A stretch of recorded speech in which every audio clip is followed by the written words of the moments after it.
Aloha and good evening, everyone. And on this pleasant and chilly Friday night from Lehigh, Utah, we welcome you to KSL Sports Rewind's presentation of high school football. This is the UHSAA playoffs on KSL Sports Rewind, presented by Mountain America Credit Union. And this is Skyridge football on KSL Sports Rewind, presented by Surgical Wound Care Associates of Utah. And tonight, we get to determine who will advance to Rice-Eccles Stadium as the Skyridge Falcons look to return for a third consecutive time, while the Davis Darts are looking to spoil the party and shake up the entire 6A landscape. Alongside my broadcast partner, Alex Amrine, my name is Alexander Tumolev. Good to be with you all again. All right, Amrine, as we're freezing our tails off up here on this chilly Friday night here at the foot of the Wasatch Mountains, I have to say, this is going to be an interesting matchup because you have one side, Skyridge comes in off a dominant victory last week, Davis off a shootout victory last week. The question is, which defense is going to show up?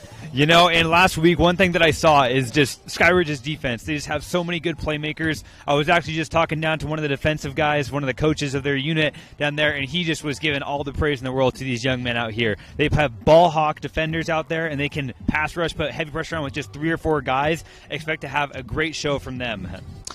So Skyridge, speaking of that great performance, he should have been praising them because they came off a 43-7 victory over Fremont last Friday, and Trent Call was nearly perfect in the game. Didn't have to do much work. The defense was good as usual.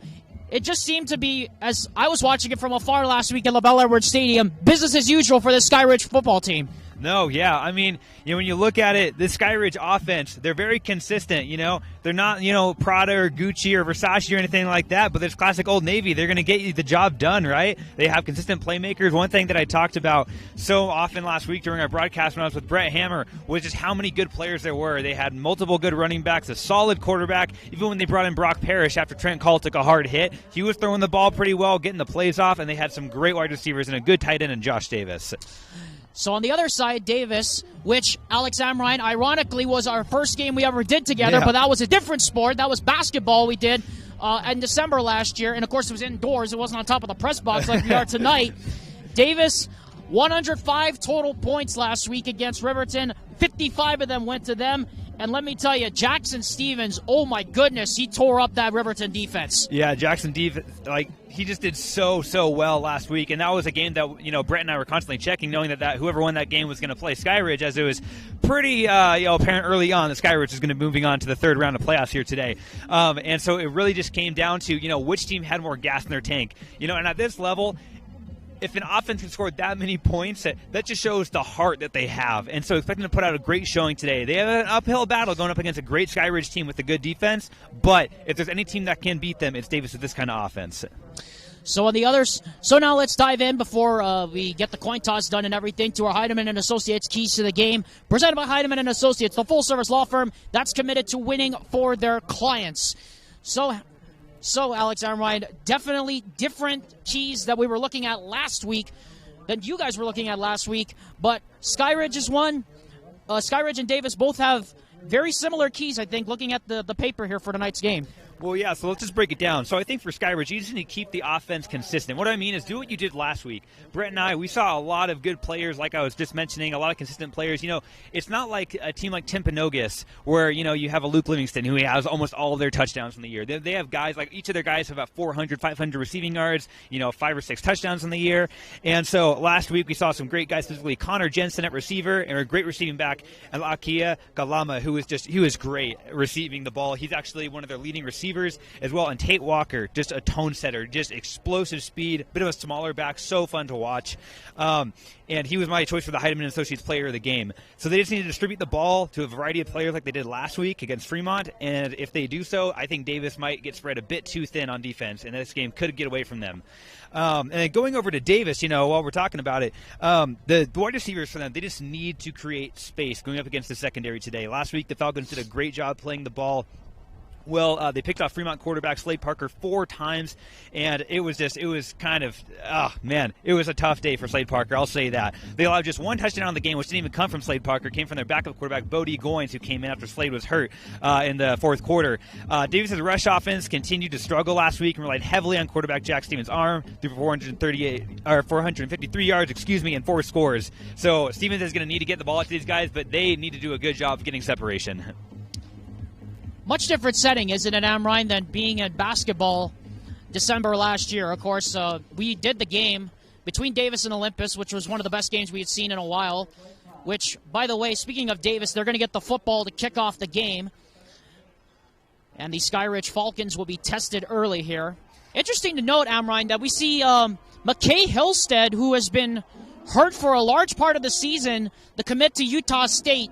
He is actually dressed for tonight's game, so maybe that's a sign if Trent Call struggles, maybe they bring in Hillstead. Who knows? Well, and so one thing I was wondering before, because we don't get to communicate with these teams. We don't know exactly who's going to be starting. We always assume it's Trent Call. But it was McKay Hillstead who was taking the majority of the pregame snaps. That very well could have just been, getting reps at quarterback in case something were to happen, a worst-case scenario, like you mentioned. But, his arm looks good. I mean, this guy was rolling out of the pocket. I haven't had the opportunity to see him play in person. But this guy put some mustard on the ball, to say the very least. So he comes in. I think that, Skyridge is in just as good hands had they not if they don't have Trent Call. So we'll see who ends up being out there, because I was wondering, I was like, is McKay Hillstead starting? I don't think that's going to be the case, but of course we'll wait to see what's going on. All we know is that one team will move on to Rice-Eccles Stadium as we remind you of what's going on here at Skyridge High School. Game time temperature, Alex Amrine, coming up here according to the National Weather Service as we're checking it right now here at Skyridge, is close to the high 30s here right now. Officially 39 degrees. And a wind of about 3 miles per hour. It feels way colder than 39 degrees. A minus 3 degree wind chill factor right now. Real feel is 36, according to the National Weather Service. It is a frozen one here in Lehigh. And it's only going to drop. This is one of those games where weather's going to play a big factor in a lot of different things. Those players got to stay warm on the sidelines, keep on moving around. As we see both sidelines around, they're just getting warmed up, throwing the ball to each other, trying to stay warm for when they have to go on to the field. We'll see that play a factor in defense as well. Those hits are going to hurt a lot more than normal. It's football weather, you have to say. We're going to keep you all updated on scores throughout the night. The only early game that we know that has a score right now is Farmington American Fork. Last we checked, the Phoenix lead the Cavemen 6-0 at halftime. We'll keep you updated on the other playoff games. There are a couple that have kicked off before us. But for now, we invite you to settle back in and watch who goes on to Rice-Eccles Stadium. Skyridge sends us away. A line drive kick that's taken at the 5. Out to the 10, 15, 20, 25, 30, 35, and out to the 40, and out of bounds close to midfield. A very good return there to start the game for the Davis Starts, and that'll bring out Jackson Stevens for this Davis offense. A good return right there. I mean, if you want a good way to get this high-powered offense rolling, how about a kick return? Last week, that was something that we saw Skyridge struggle against a lot. Basically, the biggest plays for Fremont were some of these kickoff and punt returns. Time and time again, we're like, oh my gosh, they're just getting yards. Unfortunately, their offense couldn't finish the drives as we continue to see more Skyridge special team struggles on coverage. So they're going to go 5 wide to open the game here is Davis. And we have a flag right off the bat, and Doug Jardine, our cameraman here, is telling me it's offside. I think it's offside. 2 against 1. Amrine doesn't say anything. It's a 5-yard penalty going that way. It's too early for penalties. Our streak with penalties. I don't want to get it started. Stop it right now. We don't want to start this charade. Anyway, first and 5 now for Davis. Again, 5 wide. Stevens on first down, looking, pressure coming, throws, a lot of contact. It's picked off. Ball was tipped, and it's picked off. Saxon Higby, the senior. It looked like Smith Snowden had the coverage on the play, and the Falcons take over immediately in midfield. We did not see Smith Snowden's side of the field targeted very much. Slade Parker very much knew of Fremont that he should not throw it that way. We know what a great player he is on the year, as he has 5 interceptions himself. But he threw it that way. He got it on the play right there, and then Saxon Higby chipped Joe right there. That's pick number 6 on the season right there. And what a turn of events. 11:45 left to go, and the Skyridge Falcons take over 1st and 10. Here's the handoff from Hillstead going up the middle. And going absolutely nowhere is Tate Walker, the running back. And how about that? We are going to see McKay Hillstead at quarterback. that, they're very similar playing styles, pocket passers. They don't like to run it a lot. Trent Cole, we saw him run the ball a little bit, but it's kind of that Josh Allen style. This big guy, he'll drop his shoulder. He's not going to slide. McKay Hillstead, a bit smaller, sitting at 5'11", 3 inches shorter than Trent Cole, but still, what an arm. Commit to Utah State. Triple wide receiver lines up to the left. Play action and the throw, sitting in the zone. Pass is caught, and a first down out to the 39-yard line. That's Josh Davis, the tight end. We'll hear his name a lot tonight.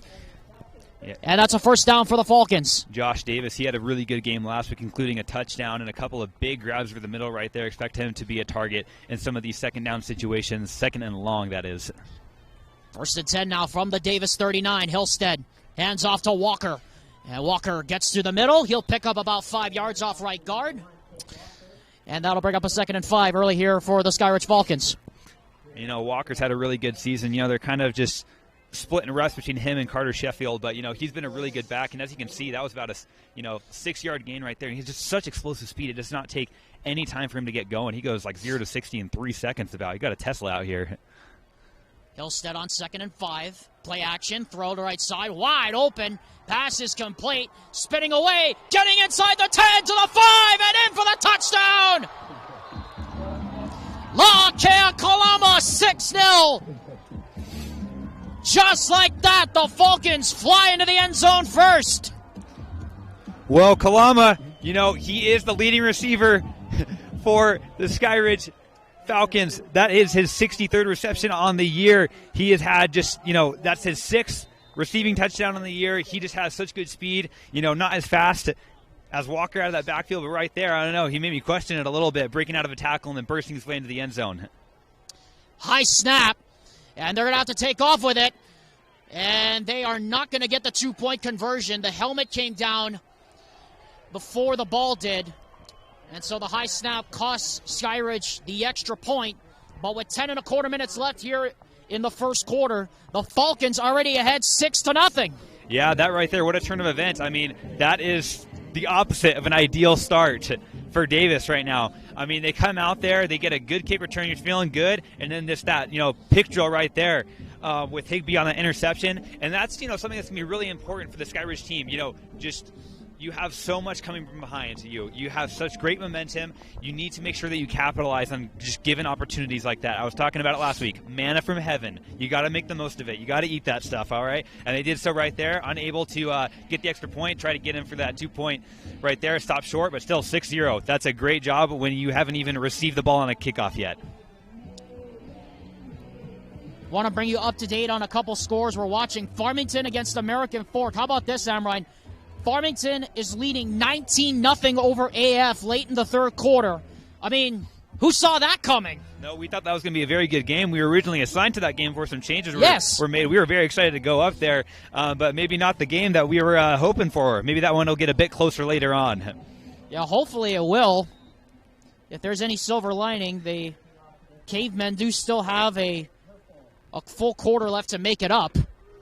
Kickoff will go into the end zone or close to it, and it'll be a touchback, and we'll bring Davis back out to the 20-yard line. And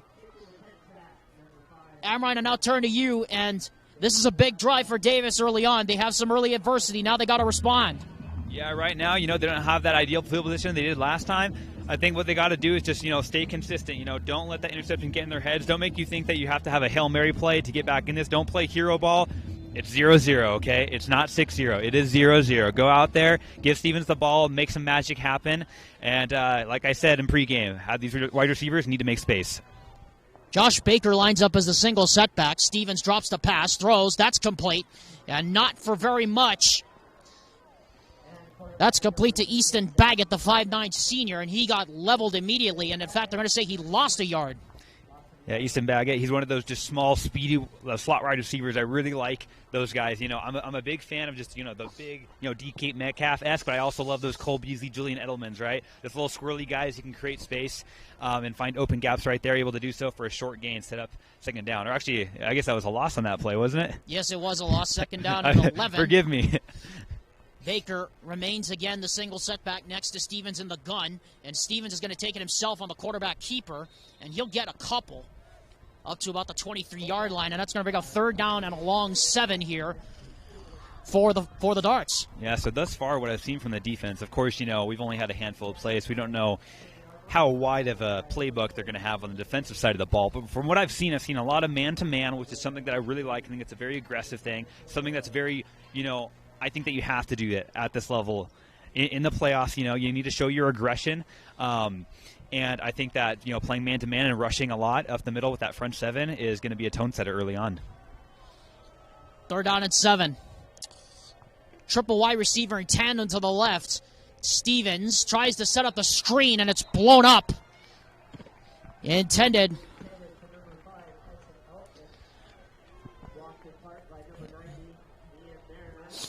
Mariner there got the block, and Tyson Elkins was the intended target.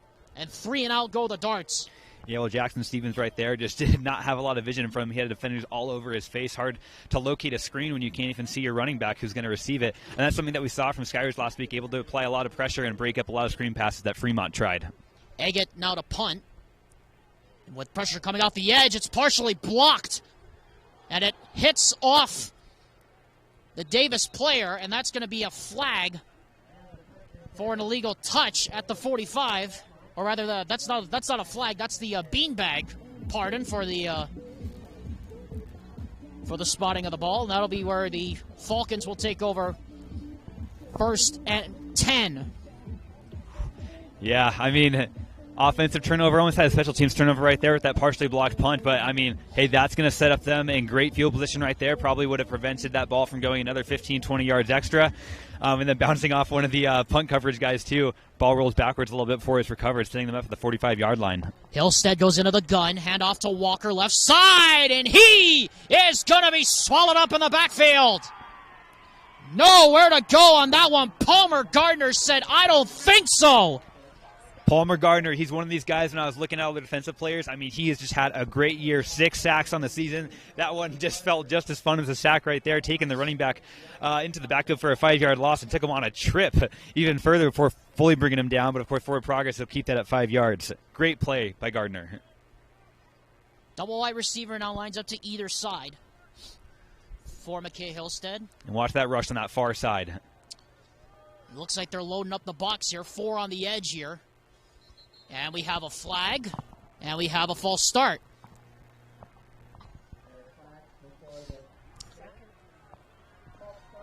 What was that you said about penalties again, buddy? We've only had 2. Okay. Nothing serious. As long as we don't have any uniform. That tends to be the trend. We tend to have uniform violations. I know. Equipment violations, which is what they're cracking down on this year. I feel like they've gone down as well. I think coaches are finally starting to crack down in addition to the officials, so we're seeing less of those, thankfully. I hope they're cracking down on it. Meanwhile, here's Hillstead on 2nd and 20. 4 men on the rush. Breaks free. Now throws in the deep slot. That's complete! What a throw there from Hillstead. Jace Donan got hit there on the pass, who normally plays on the corner, and that's a 1st down. Yeah, Jace Donan's the guy that we did not see playing wide receiver last week, so interesting to see him in the lineup. But, hey, he looks just as good as he did last week. He had 2 picks last week, so it looks like he can catch the ball going either way. Good job post over there in the middle. Good job right there by McKay Hillstead, staying patient in the pocket, waiting for him to make that cut over the middle and finding him wide open right there. That was just some bad coverage by the Davis Darts. 1st and 10 from inside the 20 now. Hillstead on the option pitch to Walker. And Walker's going to bull forward to the left side. He'll pick up about maybe 8. And I think he might have actually gotten face masked. Cam Wilson on the tackle for Davis. And unfortunately, I think this is actually coming back. We're going to get a holding signal from the far side here against Skyridge. Well, it's so common when you try to run the outside perimeter runs that an offensive lineman will get a holding call, especially if they're bringing pressure like that, because as a tackle and a guard, you're going to do everything in the world to, prevent your running back from getting blown up in the backfield. We've already seen it happen once on this drive. You don't want your running back to start getting frustrated and get the defense that momentum. So that'll happen sometimes. You get those holding calls. Hillstead now into the gun on 1st and 15 now, officially from the 25. Hillstead. 4-man rush, sets the screen. That's Walker. Tay Walker to the 10, 5, touchdown! What did I say about Teslas earlier? 0 to 60 in less than 3 is the way that guy looked right out there. I mean, the blocks were pretty good, right? But at the end of the day, I think that was more his speed than the blocks. And just a great job by McKay Hillstead, just dishing off to him and letting him do the dirty work, taking it into the end zone. It'll be interesting to see. It looks like they are going to go just for the simple 1-point attempt right here rather than try to make it an even 14 to get that even perfect 2-score lead over the Darts. And the extra point by Ian Kieslar is right through. 7 minutes even left here in the first quarter. 13-0 Skyridge, off to a great start. Other universities didn't fit into my life. They said I'd have to quit my job to go to school. They said it would take me 4 years to graduate. They said I have to take tests when they tell me to. They said my degree would cost a fortune. But I didn't have to listen to them. Because I have a university that listens to me. Tests on your time, courses on your time, graduate on your time. WGU, the University of You.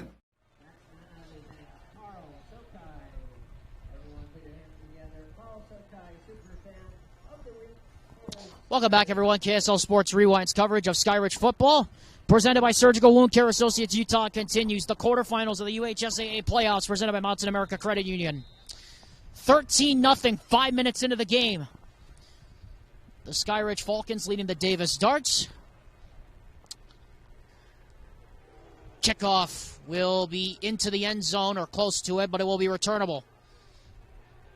Elkins, 10, 15, tries to get a block, and it'll be shoved out of bounds out about the 20-yard line, and that's where the Darts will set up shop. And if there's any silver lining, Amrine, really, the Davis Darts still have a lot of time to turn this thing around. Oh, no, plenty of time. I mean, I think, obviously, with the first drive, you got that interception, which, I think that play really came down to the play of Snowden on defense, just playing just ball-hawk coverage right there and led to the tip pick, and as well, that little bit of a blocked punt on the last one set him up in great field position, and so much you can do against Tate Walker when he has open space like that. But right now, I think that it is important that Davis does come out and at least get some points on the board from this drive. 1st and 10 now from the 20. Stevens going to RPO it to the left. Pass is complete. And a big hit on that sideline. Cash Gates the catch there, and he got blown up. Yeah, that was a big hit right there. I was actually just kind of expecting the ball to come out right there. So it looks like he was kind of having a hard time juggling it when he first caught it right there, but able to hold on. Triple wide receiver lines up to the left, as they normally will in this spread formation. Watch the pressure up the middle. And here they come right up the middle, but the pass is caught. But before that, we have a flag on the far sideline and a false start coming up against the Darts. That last catch was actually Brighton Pierce, not Cash Gates. I beg your pardon. As the Darts will be backed up 5 yards off their third penalty of the game already. On a frozen cold afternoon here in Lehigh. Again, game time temperature was 39 degrees. Wind chill factor of -3 makes it feel like 36. It is cloudy, and at least according to my buddy Luke Livingston, the wide receiver at Timpanogos, he believes it might snow tonight. If it does, I'm seriously going to scream. Stevens looks, throws. That's complete, wide open at the 30, getting the first down and then giving ground, but making the catch over the middle is Easton Baggett. And Baggett has a first down across the 30 to the 31. That's the first down of the game for the Darts. And I think that will, about one more catch for Easton, I think they'll just put about him over 1,000 yards on the season. So a great season from him. And as I talked about earlier, he's just so fast. He can make some moves in open space. As we saw him right there, get the first down. Triple wide receiver lines up to the right now in tandem.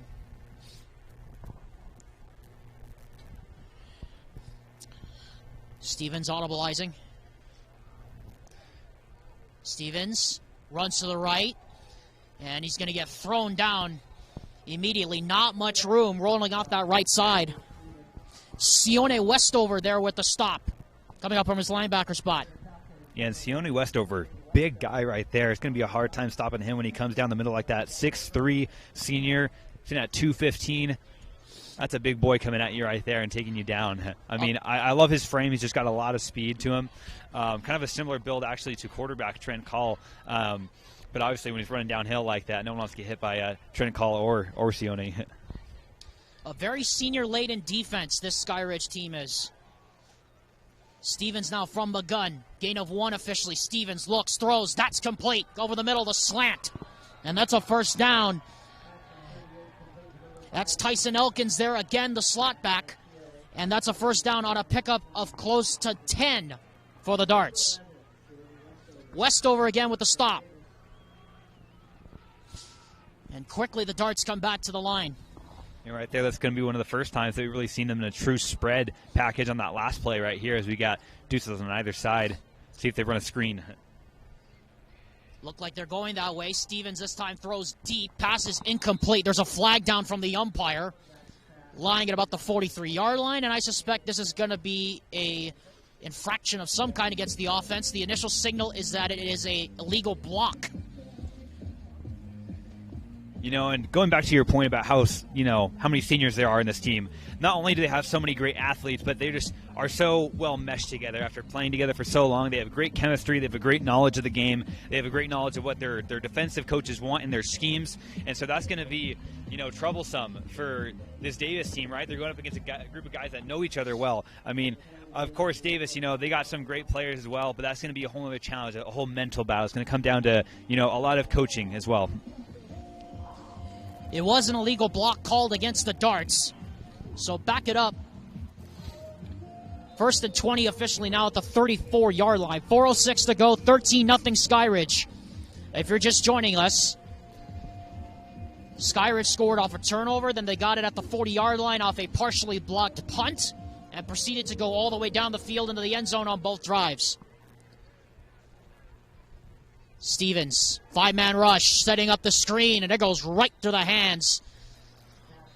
But we have a flag down at the 24-yard line in the area of roughing the passer, says Alex Amrine. Yeah. Carter Sheffield is the one who put pressure on Stevens, and it is indeed a personal foul. And they're going to call it with targeting against... They're going to call it with targeting against Carter Sheffield. And I can kind of understand where they're coming from with the targeting. After the play, after he'd already thrown the ball, Carter Sheffield, he did throw both his hands up into the face of Stevens right there. Obviously, you don't need to hit him in the face right there. You can hit him lower or not hit him at all. I think it was one of those things. As I was talking with one of the defensive coaches, they just want Stevens to feel the pressure, to kind of feel the pain a little bit right here out on a cold night. Each of those hits, even just like little bumps like that, are going to hurt. So they want to get in his head like that. But, of course, that's going to draw flags every once in a while, as we saw right there. Speaking of pain, what does he think we have to go through up here? Standing up here in this frozen press box. Here's a handoff up the middle and getting absolutely plastered by Westover was Pierce. Yeah, you see, that's the thing. I'd rather be up here on top of the press box than getting laid down on the ground by Westover. Yes. Sione Westover, 6'3", 215 That was a hard hit. Something that we saw last week, but even more so this week. It seems like this defense not only plays really well, but they like to just get in your head with kind of just this angry defense, right? And it's so fun to watch, but I'm just glad I'm not a member of the Davis Darts offense out there tonight. 2nd down, 9 now. And that's a backwards pass because Stevens threw it out of bounds, and that's going to be a loss of 6. Right there. Well, in pregame, I saw them running through some double passes and some trick plays right there. I guess they didn't practice them enough right there, as that one's going to go wildly wrong. At least it didn't result in a turnover. I guess that would have been the worst case scenario right there. It'll remain 3rd down, but 3rd down and very long now. And at this point, I would expect them to try and take a shot deep to one of their talented wide receivers, or maybe dish out the ball to Easton Baggett, who knows his feature and maybe can pick up yards and maybe get them a first down by some Dyson and Weaving. 3rd down and 16 officially now at the 43. Stevens drops the pass, extra man coming on the rush, gets out of trouble. Stevens looking, throws, and it's almost picked off.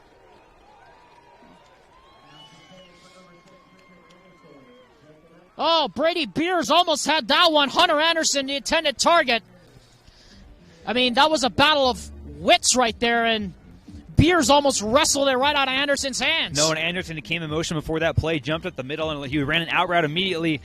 And Hillstead, not Hillstead, Stevens was looking for him, but felt the pressure, had to roll out. Anderson rolled back over the middle, but the ball was a little behind him, giving a chance for Breers to go in and make the play and strip that ball away.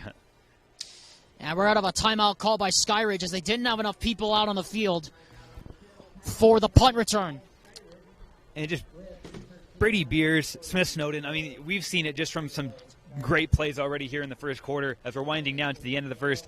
But just, I mean, this is some of the best defensive play I've seen so far this season. And we've got a chance to see some great defensive football this season. More offensive football. We've been to some crazy high-scoring games and some blowouts.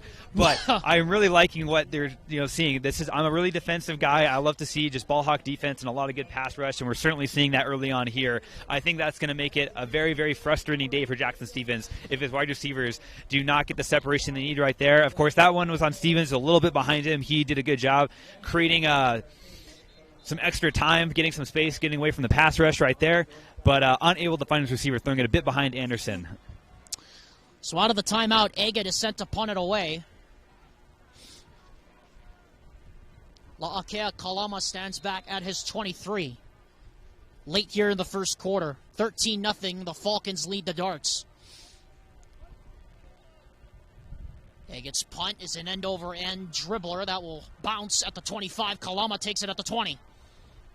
And he gets brought down right at the 25, and that's where Skyridge will put it in play. KSL Sports Rewind's presentation of Skyridge football and the UHSAA playoffs is presented by Heidemann & Associates, the full-service law firm dedicated to winning for their clients. Whether you need patents for your business or you need to handle estate planning, Heidemann & Associates is there for you. Call them today at 801-754-4240, or you can contact them online, as always, at utah.law. If there's one way I would describe the Skyridge offense, just from the limited time I've had to watch them last week and a bit this week, they're just a treat to watch. So I'm excited that they're going to get a full drive right now, starting at the 25-yard line to see what they do. And they're going to start it with a handoff to Walker, and he goes absolutely nowhere. Smothered in the middle. Palmer Gardner, first contact there for the Darts. That wasn't a treat right there. That was gross. That was a trick. That was a trick more than anything. We got a rock. But even though that play doesn't result in anything, if anything, that's going to result, just in opening up their pass offense, right? Last week we saw them run a lot of RPOs, and they ran it very effectively. We've seen a lot of teams at the high school level try to run the RPO. It results in a lot of flags on the offensive line with the illegal receiver downfield, but they did a good job of staying put and executing it very well. So watch for that the rest of this game. Got officially a yard, did Walker. Play action, Hillstead looking, throws, wide open, and that pass is caught. And stepping out of bounds at about midfield, Jack Burt, the receiver, and that's a first down across the middle. Carter Doria has finally knocked him out of bounds. Yeah, and just a great job of McKay Hillstead, not only being able to throw on the run, but being able to get some mustard on that right there as the safety of the top for the Darts was closing in on Burt, but able to once again put the heat on the ball, as I noted in pregame. 21 on the pickup there for Jack Burke. 1st and 10 now at the 46. Hillstead, so much time. He could go through a calendar now. Throws one up the sideline into coverage. It's incomplete. Pretty well covered there on that far sideline. Again, looking for Burke. And coverage with him was Crew Cunningham, one of the linebackers. So a mismatch out on the edge. You have a tight end running a wheel route up there against one of your linebackers. Yeah, Crew Cunningham be able to with him step for step, playing perfect hip to hip. That's textbook defense right there. That ball, I think that was just a little bit too out in front and a bit towards the inside of the field right there. When you have such tight coverage, you're going to need to hit back shoulder pass. That's a very hard pass to hit, especially in this cold weather when it's hard to get, sometimes that pinpoint accuracy on the ball, especially at this level. Walker hits the handoff right side, breaks to a gap, and he's got close to a first down. We'll see where they mark him. Then the far side judge says, yes, that's a first down. That was a really good job by Walker right there. He waited just a second, saw his blocks, and then just followed the path. Now here's Carter Sheffield going up the middle. Flag goes down again. Holding is coming up, I suspect. That's going to be our 5th penalty here in the first quarter, and I think that comes with the product of just being part of the weather there, Amrine, that there's going to be a lot of penalties in this game. Yeah, I know. When conditions aren't ideal, it's going to result in a lot of just these happenstance penalties. You're not going to play as clean a game as you would like. as the ref makes the call right here. And as you're right, it is a holding call. Well, But, it's actually against the... And there's a hands to the face. There's a hands to the face, actually, infraction against the darts, and so that's going to result by a first down in principle. Yeah, a little bit of confusion on my part right there. I apologize for that. But a good run by Cartford Sheffield right there. He also kind of just, it seemed like he was kind of just running, at a 90-degree angle with his body, just had his head down, was running up the middle right there, and able to bring down a second and short. But that legal hands to the face is going to set them up just outside the red zone now.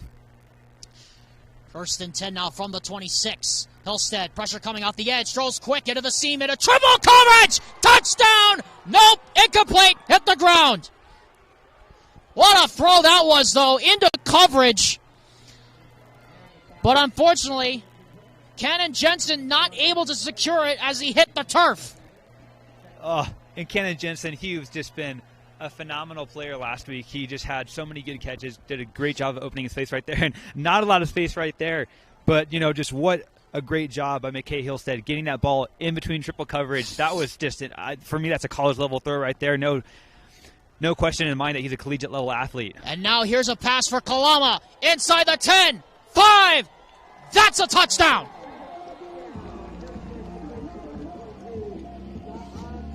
Kalama right there. Once more, getting the job done. How about these running backs? All the touchdowns have gone to the running backs thus far, and they're just showing their speed in open space. Something that I saw last week, they opened up their playbook a lot last week. I think it's because they knew they could do a lot of different things against Fremont. They're doing what they do best, and that's getting the ball in open space and letting the running backs work their magic. What a start for the Falcons, as Kieslar's extra point is perfect. And with 1:19 to go here in the first quarter, what a start for the Skyridge Falcons. They lead 20-0. Back after this. At UCCU, we'll provide you with a low-rate line of credit that makes it easy to access the equity in your home with no fees or closing costs. Simply complete an application on your phone or computer and select the low-rate option you prefer.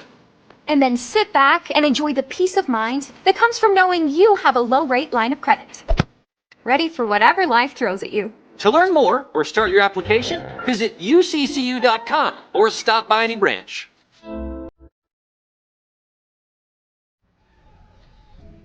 Nothing Skyridge leading here as we close in on the end of the first quarter. Alexander Timberlip and Alex Am right here at Skyridge High School for the coverage of the UHSAA playoffs, which is presented on KSL Sports Rewind by UCCU, by Heidemann Associates and Western Governors University. And as always, Skyridge football is presented by Surgical Wound Care Associates of Utah.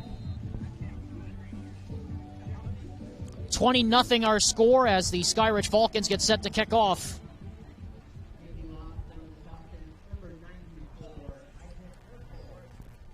Isaac Herfel set to kick off. It's a short kick. It'll be taken at the 5. And outside the 10, 15, 20! And what a hit! Woo!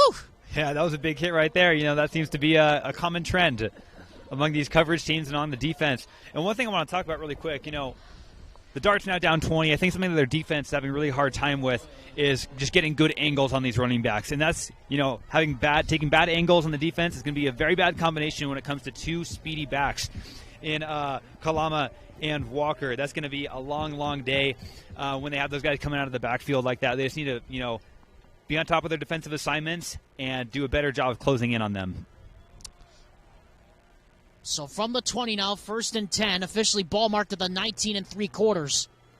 Stevens sets up the screen, complete to Elkins, gets a block at the 20, tries to get outside, and he'll get tripped up by his own man out there at close to the 30.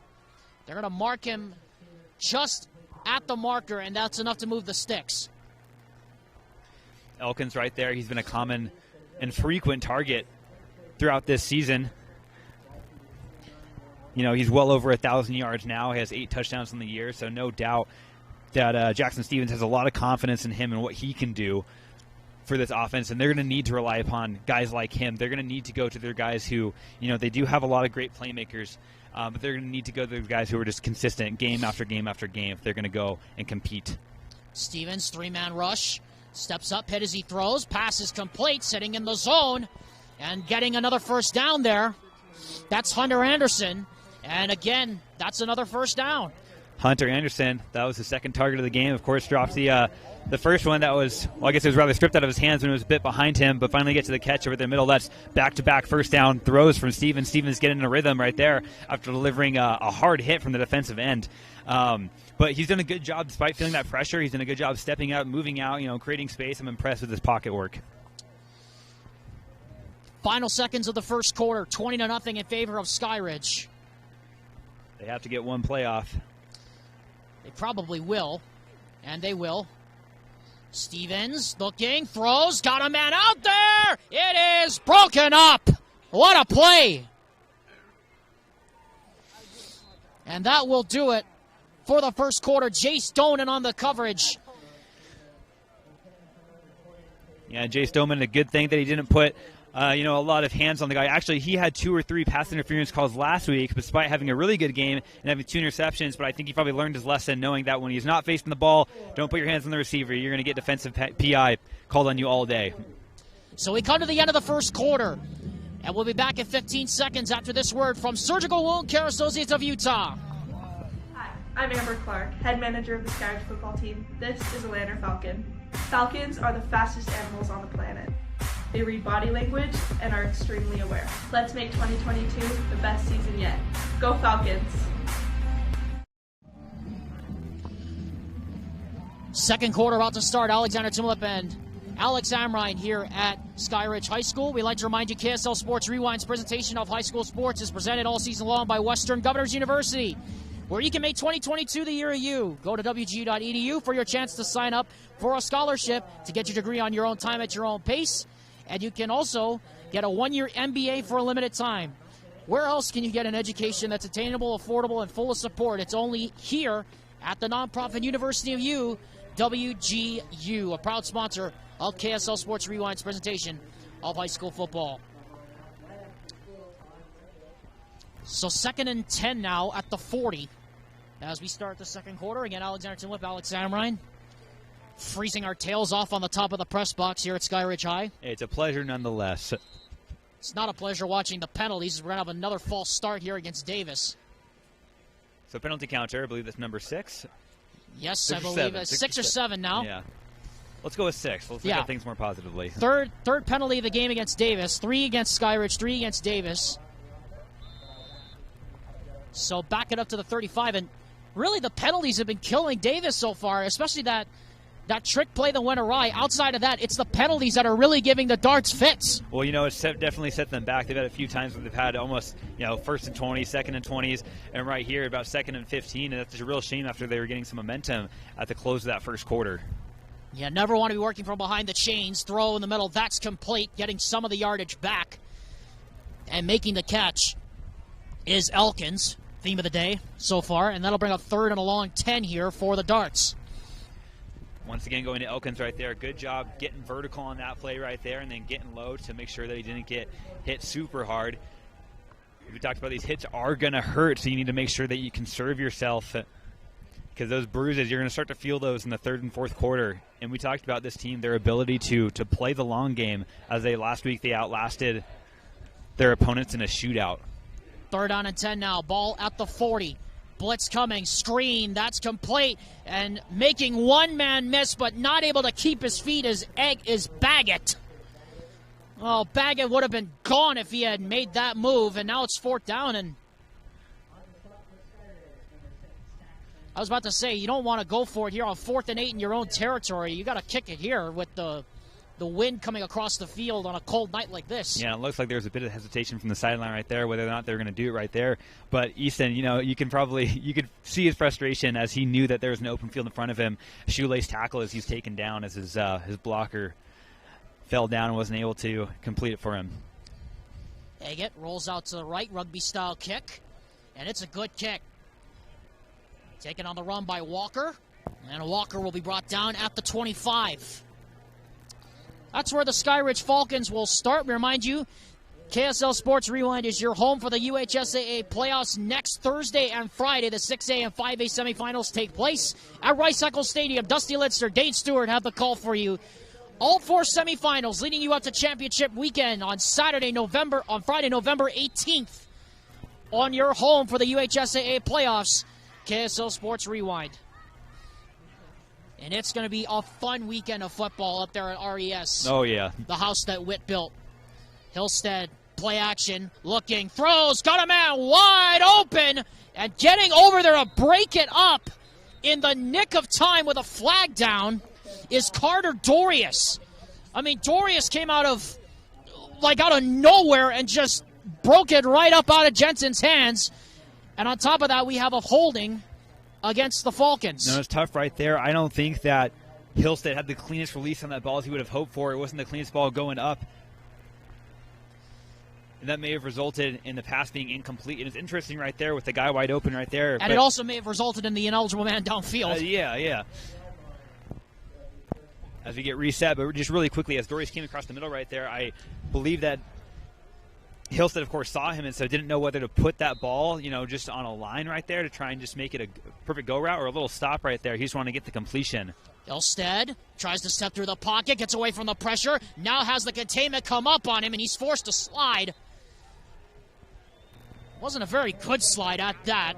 There's a whole bunch of white shirts converged on him, and this will be the first third down of the game here for the Falcons. And Amrine, against Corner Canyon, I saw this Skyridge offense get a little stagnant at certain points during the game. No, and they have been. And, I think the best thing you can take away from that play right there is the fact that he was able to avoid the sack and able to get a little bit. And, 2nd and 11 is a lot better than 2nd and 16 right there. I really liked his movement right there. 3rd down and 9. Hillstead drops the pass. Everybody covered. Now he's going to just throw up the Hail Mary and throws it away in the direction of Jackson Andrus. And that'll bring up 4th down. And shocker, the Skyridge Falcons are going to punt. I know. That's something that we haven't seen thus far. The first time the punt team's going to be out here. Something that we also didn't see a whole lot last weekend. So, their punter's probably getting a little bored on the sideline if at least he gets to see some action. But right there, even though it was an incomplete pass from Hillstead as it went kind of sailing right out of bounds, I mean, that was a run, going the opposite way you want to go when you're throwing on the run. And that ball flew 50, probably 60 yards in total. You can see why Utah State, wanted this guy to come and play for them. Corrections, this is now the 3rd down play, 3rd down and 10. Hillstead looking, throws, and it's just out of the reach of Jackson Andrus, who was the intended target on the previous play. And now we will see the Falcons come out and now get the we football. will. Yes. We were getting a bit hasty, right? We just wanted, Reports of the demise were premature. No, but I think the past 3 throws from Hillstead have not been great as we see the punt go. Whoa! It's a bad one. That's a shank right there. That's going to tumble out of bounds at the 43. Well, manna from heaven. Ha! Manna from heaven, Amrine. There it is. Yeah, and I mean, the wind is blowing, but not really that much. So I don't think there was really the wind that affected that. That was all contact right there. I think he hit the ball a lot more just, horizontally. Usually you want that ball vertical up against your foot, parallel to your foot as you kick it. I do not think he had that clean contact most punters would have hoped for, as that ball is going to set the darts up in ideal position right here, especially after, the last drive, stalled out, As you said, manna from heaven. Let's see if they do anything with it. I stole the words right out of your mouth. I know. Hey, yes. That's my line, man. Come on. I need to trademark it. Yes. Now from the offset I formation. This is interesting. Stevens, hands off. This is Davis over the left side. Or Baker, rather, over the left side. And he's going to get about 9 yards. So Davis reaching back into the old-time Davis Starts playbook to break out the offset I formation there. Yeah, and that was a good run right there. And Jacob Ferber, who plays both ways, he plays linebacker as well as tight end. He had a great block right there. That was really the key in the running back being able to find space right there, throw up in 2nd and short. Again, the offset I. And now it's a play action. Stevens wide open, and the pass is caught inside the 20, down to the 15-yard line. We have a flag down as well for roughing the passer. Back near the 40-yard line. No, check it, it's holding. It's going to come back. And again, Amrine, another untimely penalty for the Darts. Yeah, and that holding is going to be on Nick Johnson. Nick Johnson, it was funny. I think that he kind of knew probably that there was a holding call on himself. He celebrated as that ball was caught by Stevens, and then or after the pass was completed by Stevens, then he turned around, saw the flag, and threw his hands up in the air. So he probably suspected that was coming unless the ref didn't see it. But that's a shame right there because that was a good little play action right there to find a guy deep. That would have been their best field position of the night. 2nd down and 17. You talk about a penalty that was really untimely. I mean, they've had a lot of untimely penalties. Yeah, seriously, for the Davis Darts. That's their 5th penalty of the game already. And this is a tough one. And now they have to come out of that offset I formation and go back into their traditional spread formation. Play clock now down to 8. Now to 5. Now to 3. They better get this off. They just get it away. Stevens looking, throws at the sideline in a coverage, and it's incomplete, well over the head of the intended receiver, Anderson, and now it's 3rd down again. Yeah, and right there, Hunter Anderson did have a step on his defender, which is something that, I don't say very often when talking about these Skyridge cornerbacks, but he did right there, but Stevens unable to deliver an accurate pass right there that goes sailing over his head about 2 or 3 yards ahead of him, set up a 3rd and very long thanks to that holding penalty from earlier. Just so many missed opportunities for Davis, and it's because of those penalties. 3rd down and a mile. Extra man coming on the rush. And down goes Stevens! There's also a flag down. Doug Jardine, our cameraman, is telling me it's a horse collar. And I tell you what, Amrine, if that's a horse collar penalty, that is a very, very ticky-tack call. Yeah, and that one right there, I mean, that was more shoulder pad for me. Yeah, that looked like it was shoulder pad to me. I think that's a really bad call right there. And, that's going to be really unfortunate for Akana, who was the one who rushed back there, took him down. Wow. It looks like after some discussion, yeah, it looks like they are going to move the ball. It's going to be a first And, down. oh, man, I'll say that stinks for them. That's really lame. 3rd down right there. You want to get the ball back into the hands of your offensive playmakers, unable to do so with the penalty right there. It's going to give them another chance. Yep, so that will give them another chance on 3rd down. A little bit closer here. 3rd down and 12. Because remember, the personal fouls do not result in automatic first downs in high school football. Stevens looking, steps up, down he goes!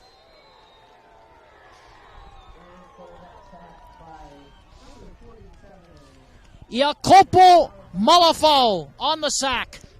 Yeah, Malafau celebrating right there, saying, "Where's the flag now, ref?" Okay, it doesn't matter who takes him down. We're going to get him down. We're eventually not going to have a flag, as we've seen so many flags already. I don't want to see any more, okay, all right? I want to see some football being played out there. We saw it just right there. He was able to take him down. I think this defense, I think that's going to be a common trend. I think they're going to – I've slowly seen this offensive line for the Davis Darts slowly break down slowly, and I think we're going to see a lot more sacks in the rest of this quarter in the second half. Eggets' punt is a coffin corner kick. Now we'll take a Davis hop out of bounds at the 10. And we'll mark it right there at the 10 with 7:30 left to go. Back after this word from Bird Homes on KSLSports.com. Bird Homes is a Utah-founded community builder and a proud sponsor of Skyridge football. Bird Homes not only builds commercial and multifamily buildings, they build and support Utah communities. Bird Homes builds for you. Go Falcons. Off we go, back to action. Alexander Sumov alongside Alex Amrine here at Skyridge High School. 20-0 your score as Hillstead in trouble, running for his life. And he's going to get brought down at the line of scrimmage. And Amrine against Corner Canyon, I've seen this picture before. Skyridge's offense has gotten a little stagnant at times this year. This is probably not the time you want to do it after the hot start you had. No, and I think right here, the best plays that we've seen have come out of the backfield right now. I think you need to continue to run the ball, establish the run game, and that's going to open up passes out of the backfield again to those running backs right here. We've seen them be the bright spots on the offense. As well, I look for Josh Davis as well. When you have this heavy running game, it's going to open up a lot of spaces for the tight end. And now Hillstead running for his life again, chased down from the back, and he goes down again, and he went down hard. That was a hard hit right there. Not only did the guy who brought him to the ground bring him down hard, but he had another hit come over the top right there. That was from number 44, Cam Wilson, I thought, who came over the top. Who he's had quite a good season as a pass rusher, 6.5 sacks himself, 18 solo tackles. You know, they have a lot of good defensive players right there. I mean, that was one of the first times. I mean, they're starting to also see this offensive line for Skyridge start to break down. And I think that comes down to it just being cold, right? Your hands are going to freeze up. Your joints are going to get a little bit slower. On the defensive side, you're going to have a lot more energy coming down. I think just, you know, from my playing experience, it's a lot more easy, I guess, to continue to play at a good level when it's cold outside rather than offense. And now the throw in the air is nearly picked off. Kalama was the intended target, but right there in the middle of the field. Boy, that was a dangerous throw. One of the first we've seen all night from Hillstead, and he's lucky that didn't get picked. Yeah, and Hillstead, you know, it seems like the value, or I guess, whoa, the punt almost got blocked. And it'll roll to a stop at the 49-yard line. And now the official is going to come up. And now the back judge is coming up and saying that it touched a Skyridge player well before that. It's well before that, and they may mark it closer than they thought. They're going to mark it right at the 37-yard line. Yeah, and something going forward, you know, continue to look at Hillstead's release on this ball. I think the quality of his passes has definitely deteriorated as the games go on, and, you know, whether that's, you know, just him getting in his own head. I mean, a guy who's going to play at a collegiate level this next year, I don't think that is really going to happen at this level, but I think it has to do something with the cold as well as the defense. You know, they're finally starting to step up and doing a much better job at getting a good pass rush going. Whoa, Stevens double pass, and they've got a man open, and it's incomplete. Probably better it wasn't thrown that direction. Boy, Davis emptying out the playbook here in the first half.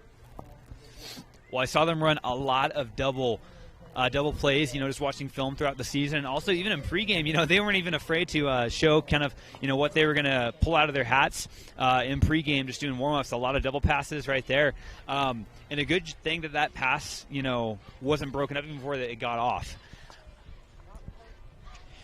Preston Morrill, the intended receiver, on the double pass. And now Stevens goes into the pistol, with double wide receivers either side. And the handoff up the middle is Baker, and he goes nowhere. Got absolutely flattened. Deshaun Toilolo said, I don't think so. Yeah, Deshaun Toilolo has been such a tone setter. I mean, you just got that big presence in there. And how about that hair too going on the back of the helmet? I mean, that's just an intimidator. Not only his play, but he's got the whole mantra about him too right there as he meets that running back right there at the line of scrimmage instead of a 3rd and long. And once again, I'm singing praises all night to the Skyridge defense. You know, they let up a few big plays here and there, but they're still just an impeccable defense. Stevens, blitz coming up the middle. They pick it up, and Stevens is going deep for Baggett. It is incomplete, and here comes the laundry. And that was pretty obvious right there. Brady Beers was there in coverage, and then he hog-tied Baggett to the turf, and that's going to result in a first down. You know, just as I'm singing them praises, they go and do me dirty like that. Okay, all right, I see how it is. No, yes. But that right there, you know, just definitely not clean coverage right there as he just put his arm right across the middle right there. I mean, that's just what not to do in a scenario like that. Not only was he was just had his eyes focused on the receiver, not looking at the play, not looking at where the ball was coming in, as he could have maybe even had a play at an interception on that one right there. But that, once again, I mean, this is manna from heaven, but Davis has to do something with it. Time and time again, they've gotten opportunities, but it has not worked out for them. They need to do something here, just sitting outside of the red zone. They are just on the verge of the red zone on the 22-yard line. Stevens in trouble, looking, now throws it. That's complete to Baggett. And he's going to do very well to at least get back to the line of scrimmage and minimize the loss of yardage there. It's 2nd and 12 officially here for the Darts. Yeah, and this, how about the second quarter? It just seems like both the quarterbacks are kind of just running around for their lives, more so from Stevens, but even McKay Hillstead on the other side of the ball, you know, he's had a difficult time finding wide open receivers. I think that the Davis defense in the secondary has done a good job adjusting, knowing kind of what kind of plays they like to run, and it's only the first quarter, so I think a lot of these teams are going to, or both of these teams, are going to have to make a lot of adjustments to figure out how to get their offenses rolling once more. Like we said, Skyridge's offense has gotten stagnant at some points during the year. Blitz coming up the middle, pass up the sideline is caught and getting knocked out of bounds after a pickup of 5. There is Anderson. It'll make a third down at about 4. Third down and a little bit more manageable here as the Darts will hurry on up back to the line. And I really like that play right there. I mean, something that I have seen from the Davis offense, they have a good job. They do a good ability to fit the ball in small little spaces right there. Stevens is an accurate passer, able to get him right there on the back shoulder pass. Stevens, play action, looking right side, throws. That's complete. Bag it again. Out of bounds inside the 5. And a first down. Set up 1st and goal for the Darts. They are knocking on the door, ready to break it in right about now. And here comes the heavy set. And I like that play right there. Would have liked to seen that ball released from Stevens just maybe a second earlier, as I think that, that could have been a bit dangerous if he waited even a half a second longer, as some pressure could have come from Smith Snowden, who was sitting over the top on that play right there as he met Baggett, pushing him out of bounds. But, hey, right now, you got to get it in. You do not want to settle for 3 right here. I think if it results in a 4th down, you need to go for it. You need to get in for 6. Stevens, play action, and he'll just throw it out of the end zone. Nobody was open. That almost looked like a classic Statue of Liberty play right there. Getting everyone away and just hoping to find a tight end in the back of the end zone. But the defense right there, I think they kind of suspected a play action very early on in pregame, resulting in them throwing it away. As we're going to get some personnel changes, new people coming on from the sideline right now. Sun's starting to set in behind us, and the lights are starting to take effect, and it is getting bone-chillingly cold here in Lehigh. 2nd down and goal now from the 5. And the play clock running inside of 5. And Davis will take a timeout. We will step aside with them as well. 3:23 left to go here in the first half. Back after this word from the Salt Lake Running Company, with Skyridge leading 20-0 on KSLSports.com. For over 25 years, Salt Lake Running Company has helped people of all ages and levels find the gear they need to start their fitness journey. From a free custom shoe fit analysis to a premium assortment of footwear and workout essentials, SLRC is a top 10 run shop in America. Locally owned, locally operated at 5 locations along the Wasatch Front. SLRC is there to help you gear up and get out. Visit a store near you or shop online at slrc.com. KSL Sports rewinds coverage of the UHSAA playoffs on KSLSports.com, presented by UCCU, also presented by Heidemann and Associates, the full-service law firm that is dedicated to winning for their clients. Contact them online at utah.law or call them today at 801-754-4240 to schedule your free consultation with Heidemann and Associates. Alexander Timolip, Alex Amrine here at Skyridge High School. Davis Darts knocking on the door, trying to get back into the game. Stevens on 2nd and goal from the 5. Drops the pass, looking, throws, caught, touchdown! Tyson Elkins! And the Darts are back in the game! No flags down on the field, Amrine, and that's exactly what the Darts needed. Tyson Elkins right there, good job. He knew that hit was coming right there. He knew that middle linebacker sitting right over the middle, going to deliver a hit. Popped to the helmet right there, but a good job curling that in for touchdown number 9 on the season. 9th touchdown receiving on the year, as you called. Or 7th touchdown receiving on the year for Easton Baggett. High snap, and the kick is on the way and no good. So at the very least, Skyridge will play for a 20-6 lead. Taking a look at the scoreboard here with 3:18 to go as the Skyridge Falcons continue to lead 20-6. Wow, a shocker. American Fork upset by Farmington 19-3 up the road.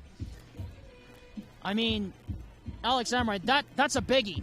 I mean, American Fork was one of the front runners in 6A. Now they're gone. And now you have to think it's Skyridge Corner Canyon for the title. Yeah, and that right there, I think American Fork is one of those teams that they're very talented and can surprise a lot of really good teams. It's not one of those just blow away teams like, oh my goodness, they're away far and away just amazing. But I think that if there was a team that could challenge Corner Canyon before getting to the final of this, this playoff bracket, it was them. But with them out of the picture, it's going to be a lot more interesting going forward. And as well, we see Corner Canyon holding pretty well against West right now. Yeah, 35-7, Corner Canyon leading. Yeah, who said that was coming? West, I believe Coach Junior Solovi's defense getting torn apart by Isaac Wilson and co. down the road there. It's a short pooch kick to keep it away, and that will be a 5-yard penalty up to the 35-yard line. That's where the Falcons will put it in play. But Amron, you'd have to think that's you work that out. I mean, Davis's defense has done a pretty decent job of shutting down the Skyridge offense here in the second quarter.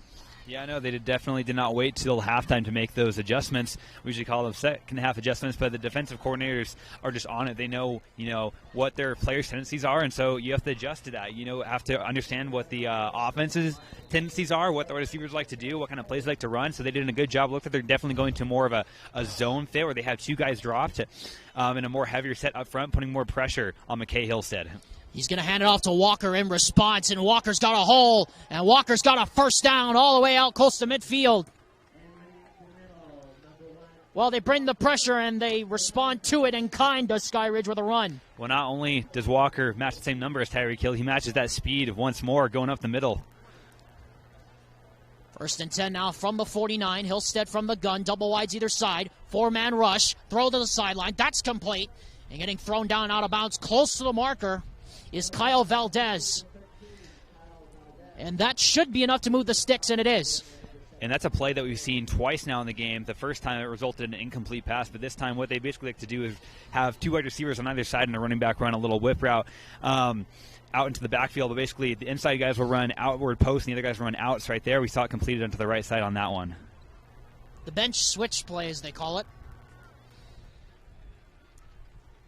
Hillstead looking, throws, swings it out. That's complete to Walker. Walker gets a block at the 30. Walker at the 25. And he gets brought down to the 23-yard line. Another first down. Yeah, and that one of close to 20 on that one. Sorry, Amron. No, you're good. You're good. And, one thing I was going to say right there, not only was that a good job by Walker operating in open space, but Davis had numbers on Walker right there. But, Skyridge wide receiver is able to put some good blocks up to give him space. Now the handoff goes the other side this time. Sheffield goes nowhere.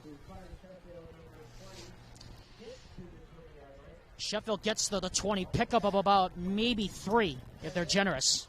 4. Yeah, and we're going to see Sheffield probably out here more and more often as they're rotating Walker out after he gets those big runs. He's got to get some rest as he's not only just running the ball but catching the ball. Triple wide receiver lines up to the right for McKay Hillstead.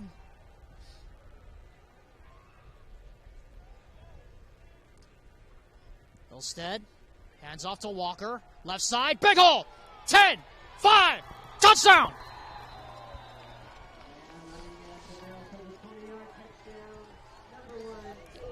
Instantaneous response by the Falcons.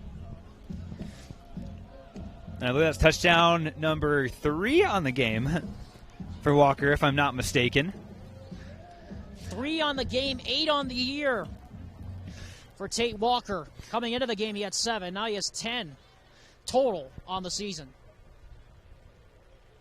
And the Falcons answer back instantaneously. Another bad snap.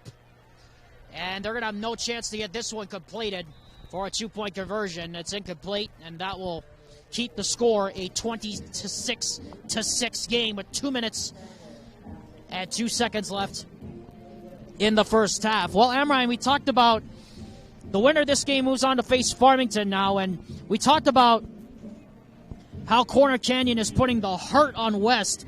That's actually a surprise to you and to me because coming into that game, West defense has been one of the best in Region 2 all season long, and they're going up against Corner Canyon. I don't think anybody expected they put up 35 on that kind of a defense. I know, and on drive up here, you were singing your praises to West. I mean, I think that you even took them to possibly upset Corner Canyon, if I'm not mistaken. But, yeah, that was wrong. But hey, how about Isaac Wilson? He's just balling out right there. In West, there's great defenses, But then, and there's great offenses, but then there's amazing quarterbacks. And sometimes that can be the separation right there. And Wilson out there getting it done, putting up 35. The game's not yet over. It's in the fourth quarter right there. But a lot of their scores going on right now. Timpview, 4 seed, beating Wasatch 63-7. Yeah, Timpview looks like the real deal, don't they? The 2 seed putting the hurt on the 23 seed Wasatch out there in Provo. Probably it's colder over here than it is here right now. Erfel's kick goes into the corner. It'll be taken by Elkins at the 5. Elkins gets a block. Penalty flag goes down behind the play. Ball comes out, and it's recovered by, guess who? Smith Snowden. Forget the penalty.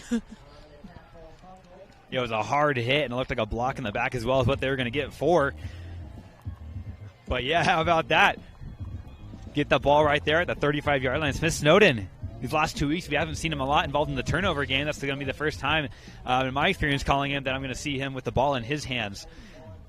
You know, anyone who watched last week, you'll have remembered that right before halftime, Skyridge, and I don't know if you saw this, Alex, but right before halftime, I was expecting them to just, try and kneel the ball, but they tried to do a bunch of double passes. Fremont tried to do that, try to get the ball in a bunch of laterals, and ended up getting picked off. And Smith Snowden almost returned all the way to the house, but with plays like that, I think there were 6 flags on the field. It was ridiculous. I think a ref threw off his cap to mark somewhere else. So. To mark someone out of bounds, yeah. Yes.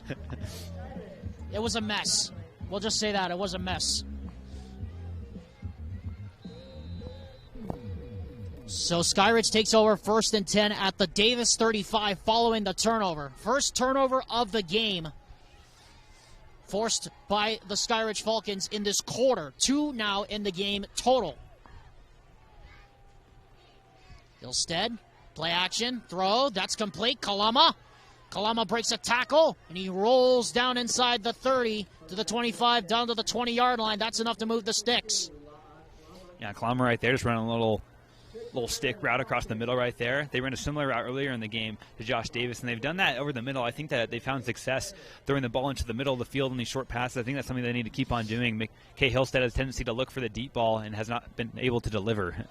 Well, Tank Walker certainly has been able to deliver on some of these runs. He's down to the 10. And there's a flag at the 25-yard line. It's coming back. And while that play is coming back due to the flag, I think this is an ideal situation for Skyridge. Not only do they have the ball right here, but they're going to be getting the ball to start the second half. And so, I mean, you score right here, you're already up 20.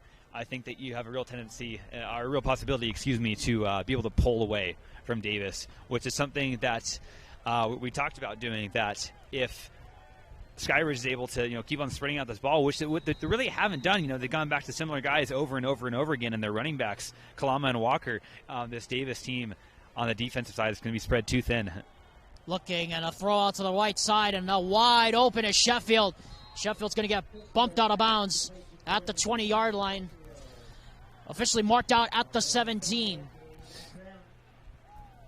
Picked up a really good chunk of yardage. They needed to pick up 25. Instead, they picked up 18 on that play. 2nd down and 7 now at the 16. Clock stops, a minute 10 to go here in the first half of what's been a very cold first half, to say the least. It's been a freezer bowl out here. Here's a handoff to Walker. Inside the 10. That's McKay Hillstead, actually, who kept it on the midline read option. And he gets inside the 5. That'll be 1st and goal for the Falcons. Yeah, and Hillstead right there, one of the first times we've seen him have a designed run. A few times he had to scramble himself just due to some needing to evade a coverage sack a few times. But out there, a good job right there. We saw time and time again Trent Call was able to run similar plays last week, able to find space, and a good job by Hillstead finding space up the middle and almost gets into the end zone. So 1st and goal at the 4. Play clock down to 10 here with 44 left here in the quarter. Skyridge has scored the first 20. They haven't looked back. Tate Walker's probably going to add on to it, and he does, or gets close to it. He'll be marked down short of the goal line at the 1/4 yard line. If you can't get any closer than that. I saw one of the refs signal for a touchdown, but not sure if that communication got across. And we're going to have a stoppage here while they discuss what happened. It's going to be a case of he said, she said, and it's going to be 2nd down and goal.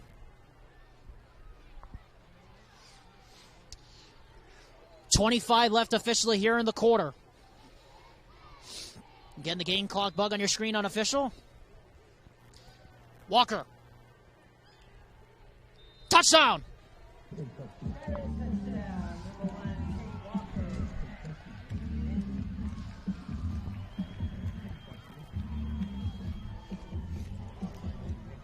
That's number 4 on the night for Walker. Well, we saw Brock Wilson put up 8 touchdowns total against Timpanogos for Stansbury earlier this season. That was literally who I thought of as soon as I said that's number 4 on the night for Walker. Thought of Brock Wilson. Gieslar's extra point is good. 33-6. Boy, Skyridge showing you exactly why they are the force to be reckoned with here in 6A. Back in a moment after this word from Stonehaven Dental. It all starts with a smile. To show you care, offer a sign of love, welcome someone home. Even when we don't see each other, or share a room, even without words, smiles bring us together. Let's keep yours healthy. Stonehaven Dental. Schedule online at stonehavendental.com. 33-6, Skyridge leads Davis. Alexander Timov alongside our broadcast partner Alex Amrine here at Skyridge High School. 33-6, and definitely not the scoreline I think we expected. No, I expected a much closer matchup, bit of a shootout, but Davis, of course, last time they had the ball, they were able to find some rhythm, get into the end zone. Squib kick that goes right through, and Josh Baker will dive right on top of it. The clock doesn't move. Yeah, good thing Baker jumped on top of that ball because that could have been almost a non-designed onside kick right there if he wasn't on there as the coverage team was hustling in right there. But with 18 seconds left, last week, I was talking with Brett today down in Provo about how last week I was like, oh, they're just going to kneel the ball. Nothing crazy is going to happen. And then they had that lateral, they tried a little Music City miracle right there. I said that's not going to happen. I don't know what's going to happen right here. So I'm just going to let it up to, see what they're going to do. Maybe they'll go for it. Maybe they won't. But nonetheless, a tall and steep hill for them to climb in the second half.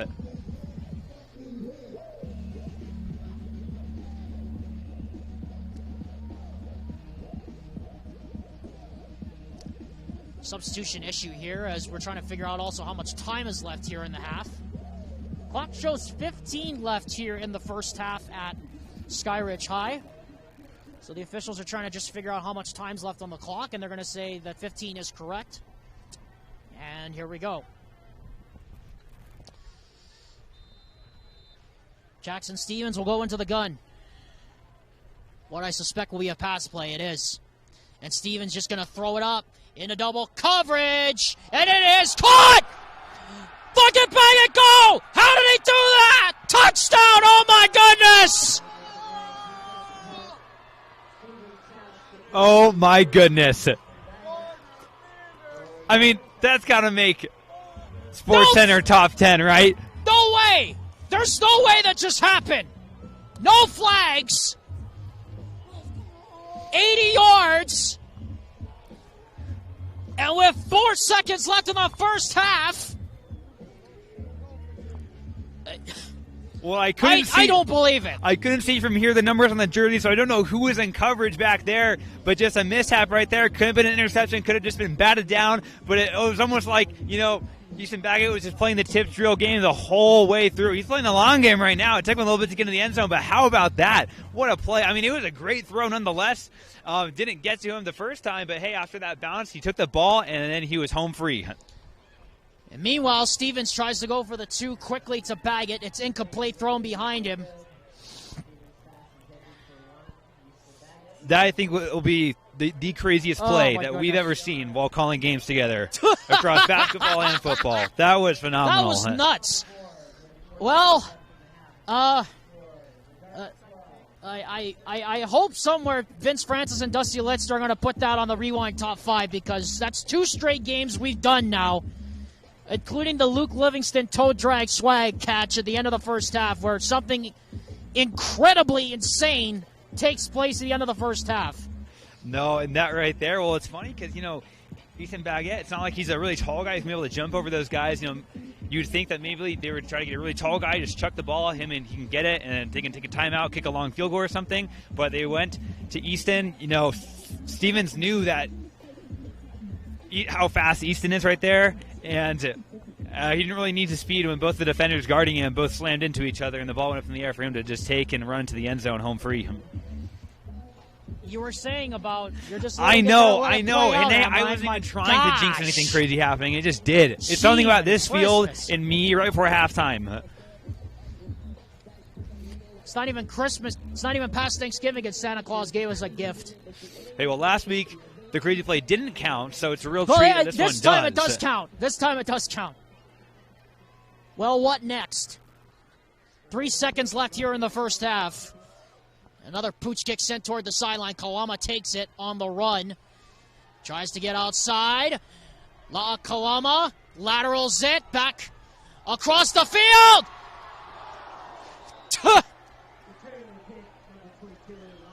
We almost saw 2 back-to-back crazy plays right there. Man, and I wanted it too. Jeez. You were saying. So the first half comes to an end. Well, the scoreline might not show it, Amrine, but it has been entertaining. 33-12. Skyridge does have the ball to start the second half, but the Davis Darts, it's only a 3-score game right now, and if it weren't for that touchdown, I think they'd be feeling a little bit more worse about themselves right now than it is being 33-12. No, I think they have all the momentum in the world, and I think this Davis team has a lot to be proud about, especially, first quarter they struggled, second quarter they were finally able to get points on the board, and then, that was, a bit of a fluke play, yeah, sure, but what they're thinking is, hey, this is like the stuff of miracles right now, all right? This is just classic storybook. Yes. They're just thinking, come on, one day Disney can make a movie about us, let's do it, okay? And, hey, if there's any team that can beat Skyridge, it's Davis in this high-powered offense, especially as we've seen Skyridge's offense start to slow down. They can slowly start to catch up in the second half. Yeah, Skyridge started with the first 20 points of the game, but Davis has gotten 12 on the board against the Skyridge defense that has only allowed, get this, 9 points a game this season, winning 10 of their 11 this season, Amrine. The highest total they gave up, 21 against Corner Canyon on September 23rd. Well, I don't know about you, Amrine, but we need to duck down into that press box because it is freezing cold. Yeah, I'm the one who remembered gloves. I can't imagine what your hands feel like right now. My hands are cold, and I have gloves on. Yeah, I might have frostbite by the end of tonight. Thank you very much. We're going to take a break for halftime, and we'll be back with the second half in about 15 minutes. Skyridge leads Davis 33-12. You're watching the KSL Sports Rewind coverage of the UHSAA football quarterfinals on KSLSports.com.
Welcome back, everyone, to Lehigh and to Skyridge High School. This is KSL Sports Rewind's presentation of the UHSAA playoffs, presented by UCCU. Our coverage of high school sports is presented all season long by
Quite a story here as we bring you back here live. Apologies for all the technical issues we have been having with our stream and whatnot.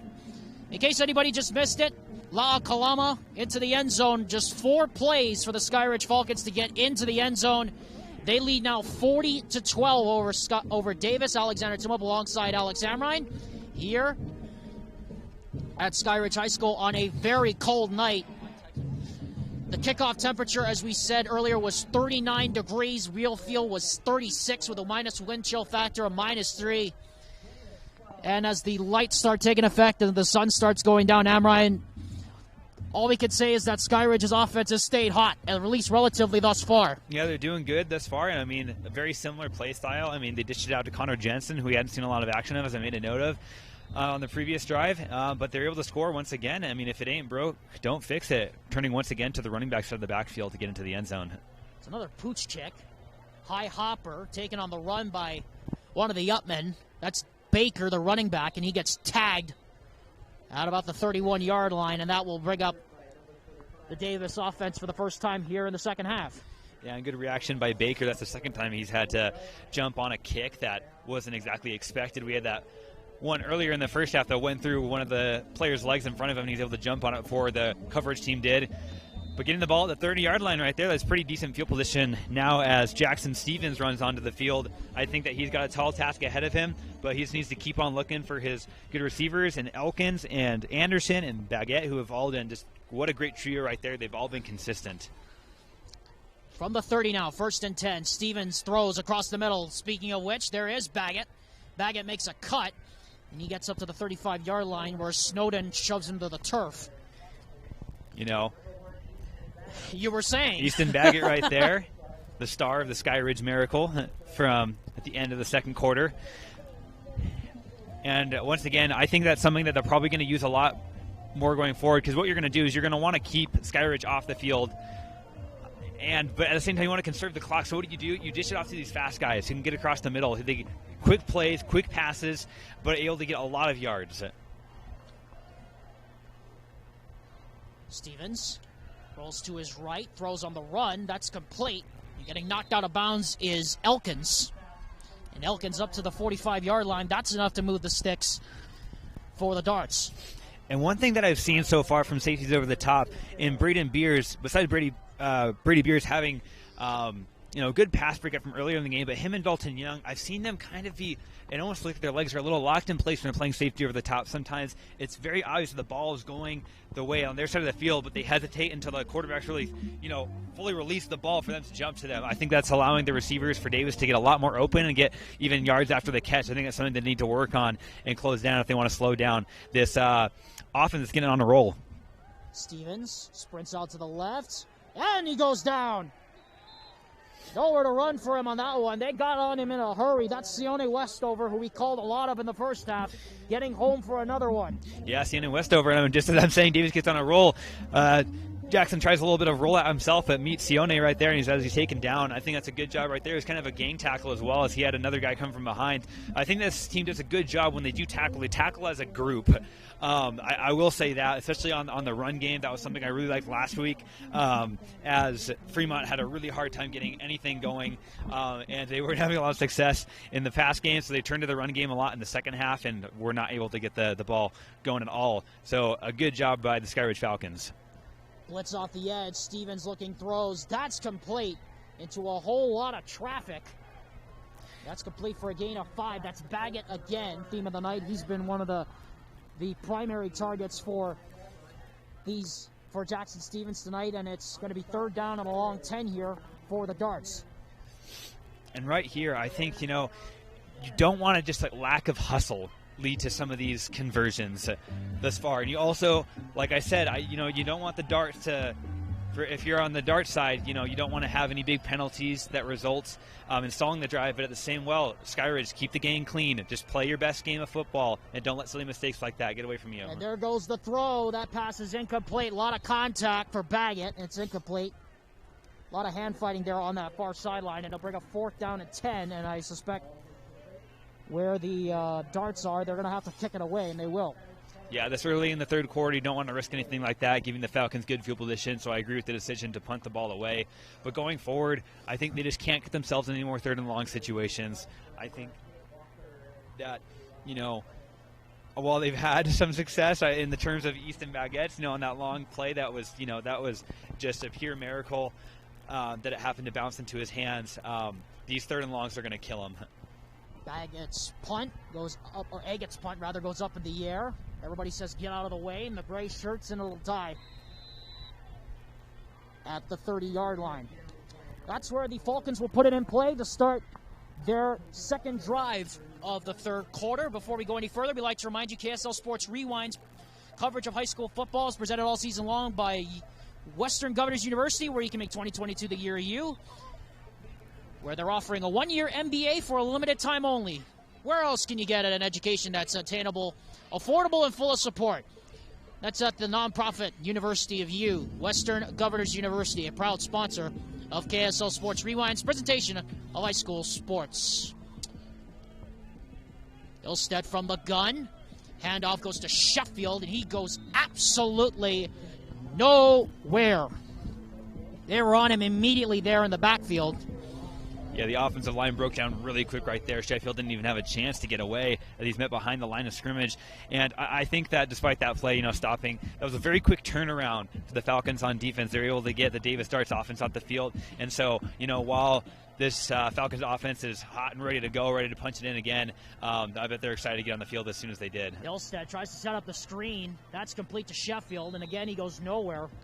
And chasing him down immediately. That's back-to-back plays there for Palmer Gardner, the defensive tackle, the senior, 6'2", 225. That's back-to-back plays on Sheffield that he's made for the Darts defense. Yeah, and we haven't seen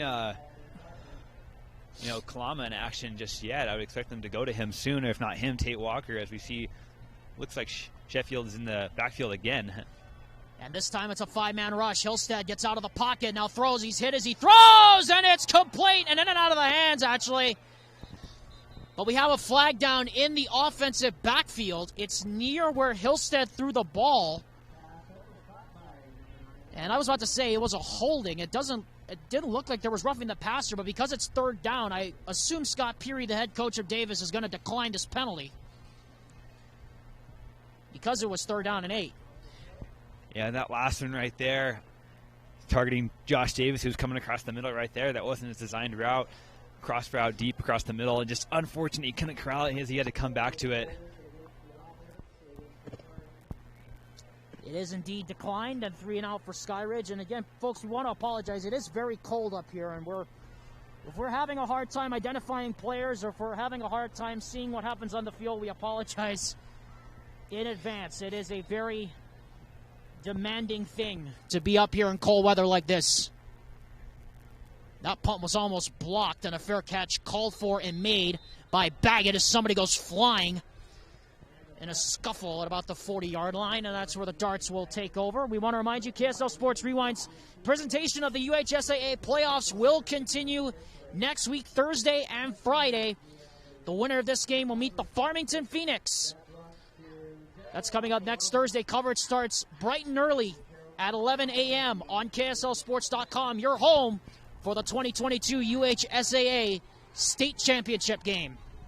Watch for the Darts to have a lot of drag routes across the middle and also some out and corner routes. They certainly are lined up that way, aren't they, Amrine? They have triple wide receiver lined up to the left, and they have a tandem stack down here to our right.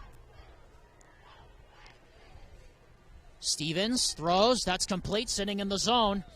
And making the catch is Tyson Elkins, who's been one of the favorite targets of Jackson Stevens tonight. Picks up about 4 on the play. Almost halfway here home in the third quarter. Yeah, and right there, the tempo is going to go up and up, so you're going to have more and more of these quick release passes, and I think that's the kind of ball that you want to play. Like I said in the first half when they were down a little bit, they've been playing catch-up this entire game. They've never had the lead, right? But you don't want to play hero ball. I think that what we want to do is just keep on picking up just short little gains here and there and drive down the field, get points on the board, especially when your defense is making stops like they just did. 5 men on the rush. Stevens! No time on that one. Tausili Akana right up off the edge and said to Stevens, not this time. Well, he had a sack in the first half that was nullified because they called a horse collar that you and I both kind of disagreed with. But that one was official, and that's sack number 10 for him on the year. Third down and a mile here for the Davis Starts.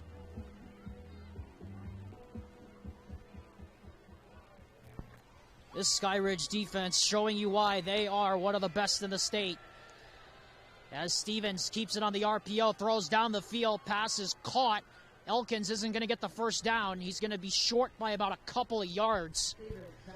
And given the fact the score is where it is, Amrine, I wouldn't be surprised if Davis goes for this. You know, I think at this time when it was a bit earlier, we were kind of questioning if they should go for it or not when they decided to punt the ball away. But I think right here is the time that you are going to want to make that call, be a bit bold, sitting at midfield. And on that last play, too, good job by Jackson Stevens stepping up. I was worried that actually when he threw that ball, he was going to be past the line of scrimmage.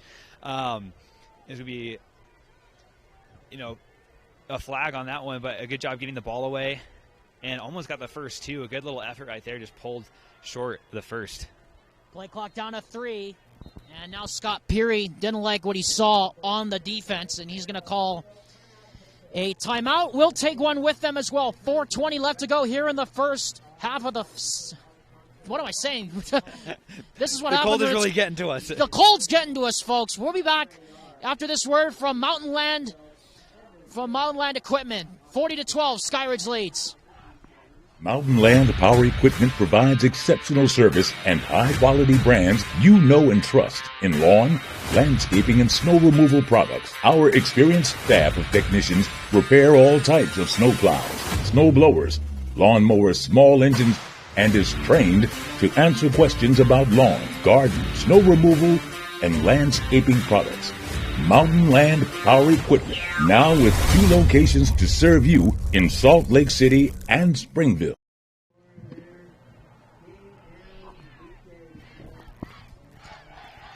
Skyridge leads 40-12. Alexander Timmel with Alex Amrine here on KSLSports.com's presentation of the 2022 UHSAA 6A quarterfinals. The winner moves on to face Farmington at Rice-Eccles Stadium next Thursday. 4th and 3 coming up for Davis. Big play right here. Very big play indeed. Stevens looking, throws, that's complete, and they do convert. No flags. That's Caden Eggett, the tight end, lined up as the H-back, and a big first down there for Davis. Well, it's just simple spacing offense right there. You have the running back go out to the right. That's going to pull that linebacker out to the left, as he knows how lethal those running backs can be, especially how common most offenses go to them in 4th and short situations. But Eggett right there open for the first. Stevens looking, tries to set up the screen, complete to Baggett, gets a block, heads into the stack, and he gets popped right at the 40-yard line, and we got some pushing and shoving going on after the play. Looked like it was Tausili Akana again in the middle of that one. You know, in those plays right there, it really comes down to the wide receiver blocking. And, you know, those kind of screens are screens that we see more and more often in the NFL nowadays, especially with the Tampa Bay Buccaneers. The year they won the Super Bowl a few years back, they like to run that play with Chris Godwin and Antonio Brown with those speedsters. The Davis Starts like to do it out here with Baggett. And now we're going to have it offside against the Skyridge Falcons. That's going to move it even closer to first down yardage.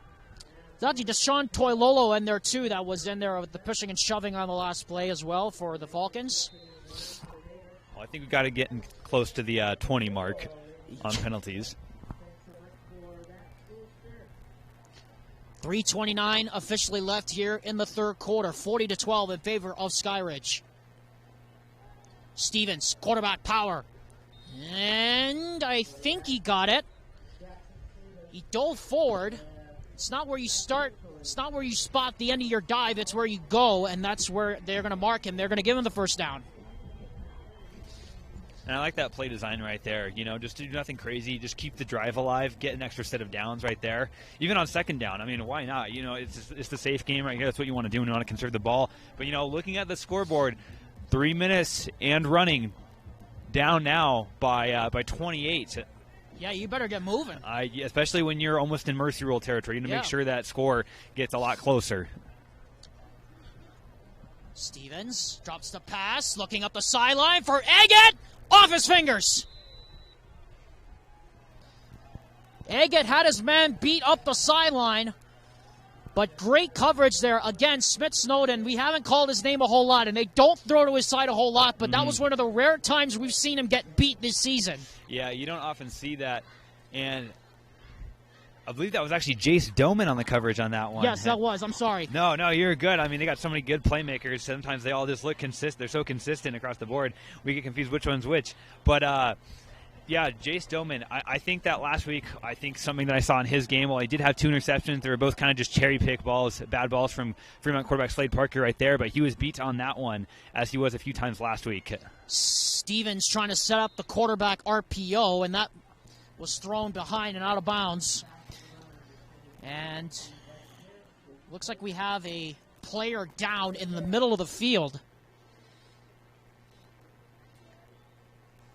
And now we have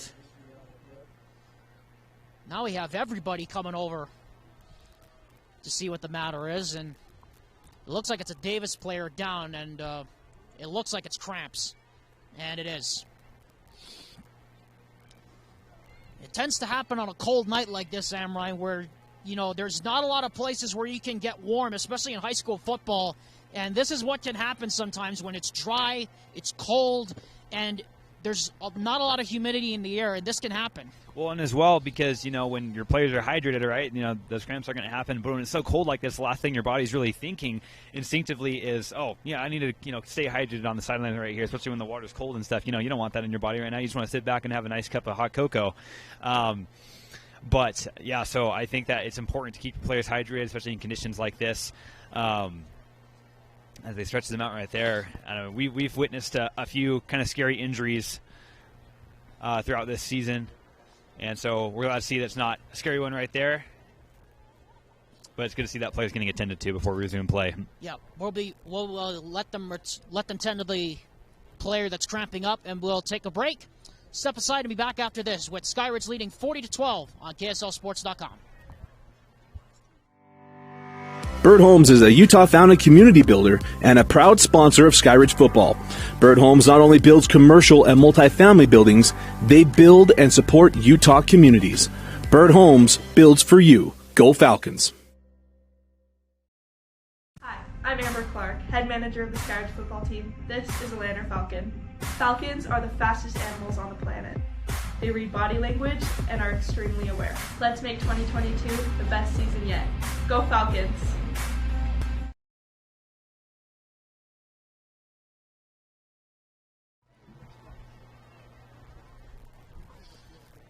Easton Baggett was the one that was cramping up on the last play. 40-12 in favor of Skyridge. Alexander Tumub alongside my broadcast partner, Alex Amrine. Here at Skyridge High School on what is a very cold night. Game time temperature was 39 degrees, real feel 36. And it has to be in the, Amrine, I'm telling you right now, it has to be in the high 20s, the real feel right now. It's freezing. Yeah, we're currently sitting at 38 degrees. Which is Feels the number like on Jackson Stevens back as he gets sacked. Back near midfield. Count them up. 1, 2, 3, 4, 5 sacks on the night for Skyridge. Boy, this defense is just relentless. I mean, you were talking about it with the Skyridge DC just before the game that they wanted to make Stevens feel it. That's the product of it right there. Yeah, and while I was talking to that same coach said beforehand, he said, the size of our guys on the defensive line, he said, while it's not incredible, and they still have some pretty big guys on there, but it's nothing, just jaw-dropping. He said the speed of these guys is really what their skill set is, and we saw it right there. Their ability to just get in the backfield so quick off the snap, give the quarterback no time to pass and force him to drop back, and that's going to result in not just sacks, but sacks for a lot of yardage.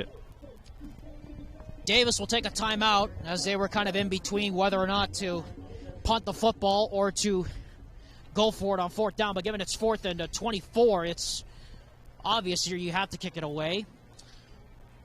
Before we go any further, we'd like to remind you KSL Sports Rewind's presentation of high school sports is presented by Heidemann & Associates, the full-service law firm that is dedicated to winning for their clients. Whether you need patents for your business or you need to handle real estate planning, Heidemann & Associates is there for you. Call 801-754-4240 to schedule your free consultation with them, or you can contact them online at utah.law. And we remind you, at the end of tonight's game, Amrine and I will be selecting our Heidemann and Associates Player of the Game. Presented by Heidemann and Associates, the full-service law firm, again, that is committed to winning for their clients. And I think even if the player that's on my mind for the player of the game doesn't do anything else the rest of the night, I think he still gets the award, far and away, if we're thinking about the same person here. We won't spoil it. But I was about to say it, but you would probably smack me upside the head if that happened. No, yeah, you can't give it away. Come on. We've worked how many games together now, and I haven't had that bad habit yet. As Agat's punt is a line drive. It will be fair caught at the 15-yard line. And that will take us to where Skyridge will put the ball in play next. A minute 55 here left in the third quarter. Officially, again, the winner of this game moves on to play the Farmington Phoenix, who upset the American Fort Cavemen down the road, 19-3 earlier this evening. Corner Canyon also easily advancing over West, 35-7. Shout out to Luke Henstrom. And, of course, Dougie Henstrom, his dad, who was calling the game earlier tonight on Charter TV. They'll be at Rice Eccles next week. Here's a handoff up the middle to Walker, and he goes to the 20. He'll pick up about 4 off left guard. We got a bird's eye view, but even I was a little faked out on that play right there. I actually did think that it was going to be a pass play over the middle. I was a little confused by McKay Hillstead's pass right there, the way his body was, where he's pointing his body. I was like, where are you throwing it to, man? That's the sideline right there, and there's no one over there. But, yeah, low run. Is the cold getting at you too, buddy? It must be. Oh, my goodness. Now this is a pass. Hillstead rolling for his life out of the pocket. He's going to take off and run to the sideline. I mean, nobody's going to catch him once he gets upfield, gets going north and south. That's going to be a problem. And I think Blake Anderson, the head coach at Utah State, is licking his chops right now at having that. Yeah, he's got to be pretty happy, especially after, some quarterback troubles up at Utah State so far this season with the department of their starter. And then, Cooper Laga coming in. He's been doing a pretty good job, coming in just right off the bat. Had a decent game against BYU. Hillstead throws. That's complete for a short gain. And he touched on it, Amrine. We talked about it. Logan Bonner, of course, at Utah State. His career over, his playing days over at USU because of a foot injury. And, of course, Cooper Laga, the Orem graduate.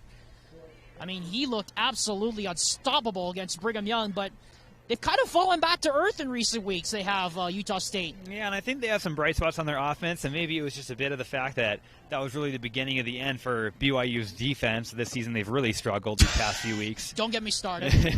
I won't. As Jensen makes the catch over the middle, he gets gang tackled right at the 45-yard line. First time in a long time we've called his name tonight.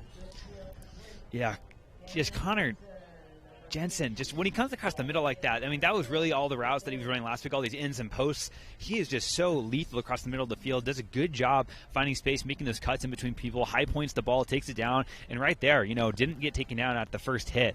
Had 2 or 3 guys finally needed to take him down. Now they go right back to the ground game. Here's Walker, breaks a couple of tackles, and he gets about maybe 4. And that should be the final play of the third quarter. And by the way, you've been saying Connor Jensen. It's Cannon Jensen there, Amrine. No, I apologize. See, the cold's even getting to us. I mean, I'm just glad our cameraman Doug Jardine hasn't had to say anything about the mishaps that have been going on. But that's the product of what happens on KSL Sports Rewind just sometimes during these cold nights. Anyway, Skyridge is 12 minutes away from going to Rice Eccles Stadium. They lead 40-12. We'll be back to start the fourth quarter in just a moment here on KSLSports.com after this word from UCCU. At UCCU, we'll provide you with a low-rate line of credit that makes it easy to access the equity in your home with no fees or closing costs. Simply complete an application on your phone or computer and select the low-rate option you prefer.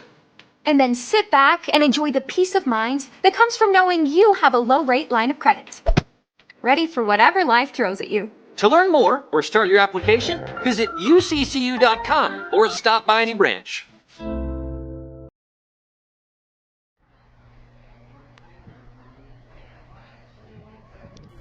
Welcome back, everyone. KSL Sports Rewind's coverage of Skyridge football, presented by Surgical Wound Care Associates Utah, continues. Alexander Timolip, Alex Amrine, as we start the fourth quarter. McKay Hillstead and co. at the 40 of Davis. And a false start. Game of the night. But Kalam is a bit bummed. He hasn't been out here Yes. the last few drives. Finally get the ball in his hands and get the false start.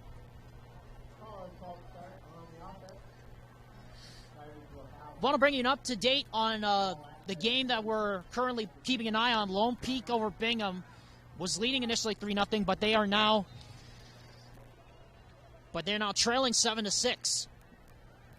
Dane Stewart, Moose Bingham have that game for you down the highway.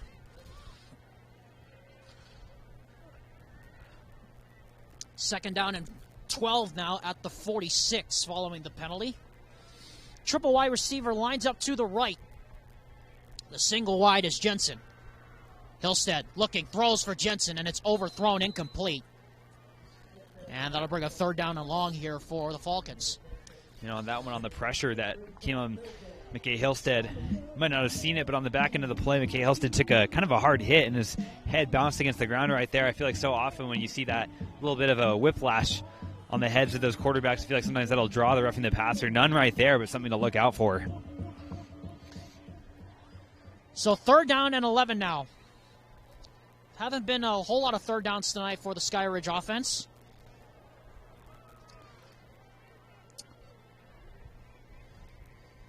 Hillstead drops the pass, looking, throws, and it is overthrown, incomplete. Intended for Valdez. And that'll bring up fourth down and 11. And the punt unit will come on here for Skyridge. Well, they're just kicking it back and forth to each other thus far. Yeah, Doug Jardine just threw his hands up saying, what's going on here? It's 20 degrees, run the ball. He says 20 degrees, run the ball, Yes. is what he's saying. Well, that's not going to help. Shank off to the left side of the punt. Everybody gets out of the way of it. And it will die right at the 29-yard line.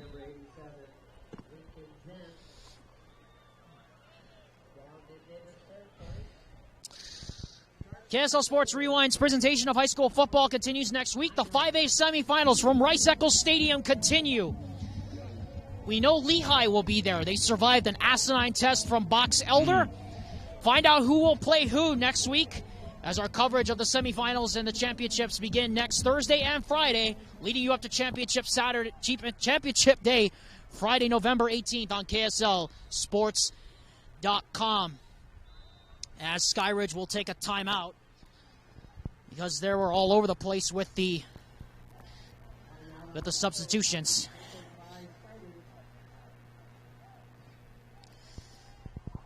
So Alex Amrine, looking ahead now, it seems like it's inevitable we're headed for a Corner Canyon Skyridge championship, you would think, but realistically, who do you think could potentially stop these two teams at Rice-Eccles Stadium next weekend?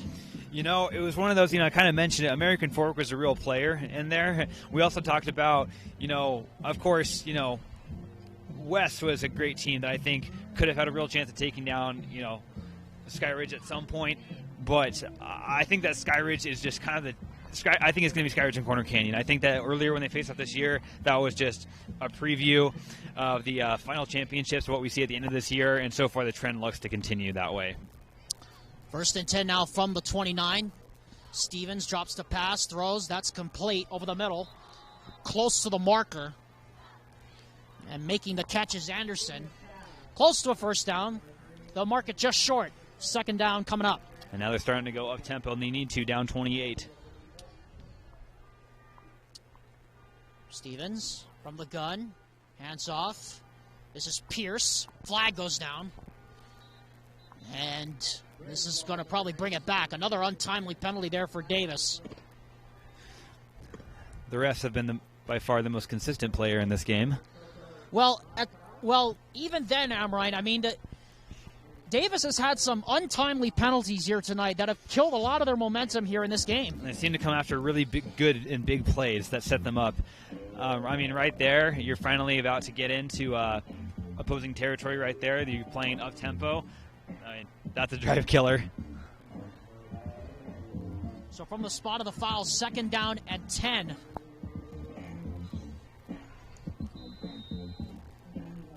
(11-11) and rolling left here in the ball game.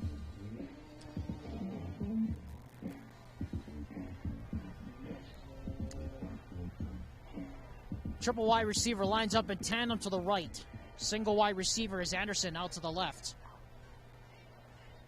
Stevens looking, sets up the screen. That's complete. That's Pierce. Ducks his head down, gets into the secondary, and he'll get close to the first down marker, past the marker. In fact, he has the first down at the 41-yard line, and that'll move the sticks.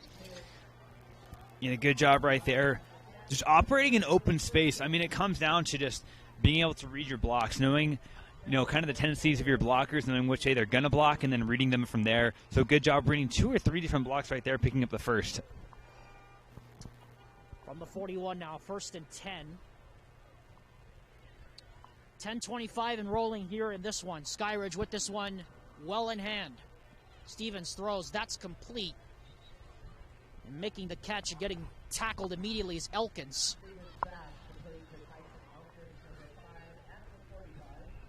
And that will bring up 2nd down and short, 6 to go after a pickup of 4. Mason Anderson. Now, I've been impressed with the linebacker core, their ability to just jump on these guys as soon as they have them. I mean, they've had a lot of success just doing these little hitch routes and curl routes right across the middle as another flag goes. Let's see who this one's on now. It's going to be a false start, I think, against Davis. It is. Bring up another penalty. That's their 8th penalty of the game. Like we said, Amrine, well, continue your point, Amrine. This Skyridge defense, but is really led by that linebacking core. Yeah, they just got like that Fred Warner speed and just making it. I don't know if you saw that highlight over the weekend from the Rams 49ers game where Fred Warner, he just came running across the field, all the way across the field to take out the Rams running back. But, some of these players out here, just their speed reminds me of him. Stevens fakes the screen, rolls to his right, throws. That's complete. That's Caden Eggett. He'll be short of the first down. He'll get to midfield even. Right about at the tip of the feather of that Skyridge Falcon logo, and they'll bring up 3rd down and a short 1. And that was a designed fake screen right there. As Stevens rolled out of the pocket, he was looking for one of his receivers in the backfield to the right, but then Eggett was just wide open in the middle right there as everyone dropped to go cover that screen. I really like that play design, very creative. 3rd down and a short 1 coming up here.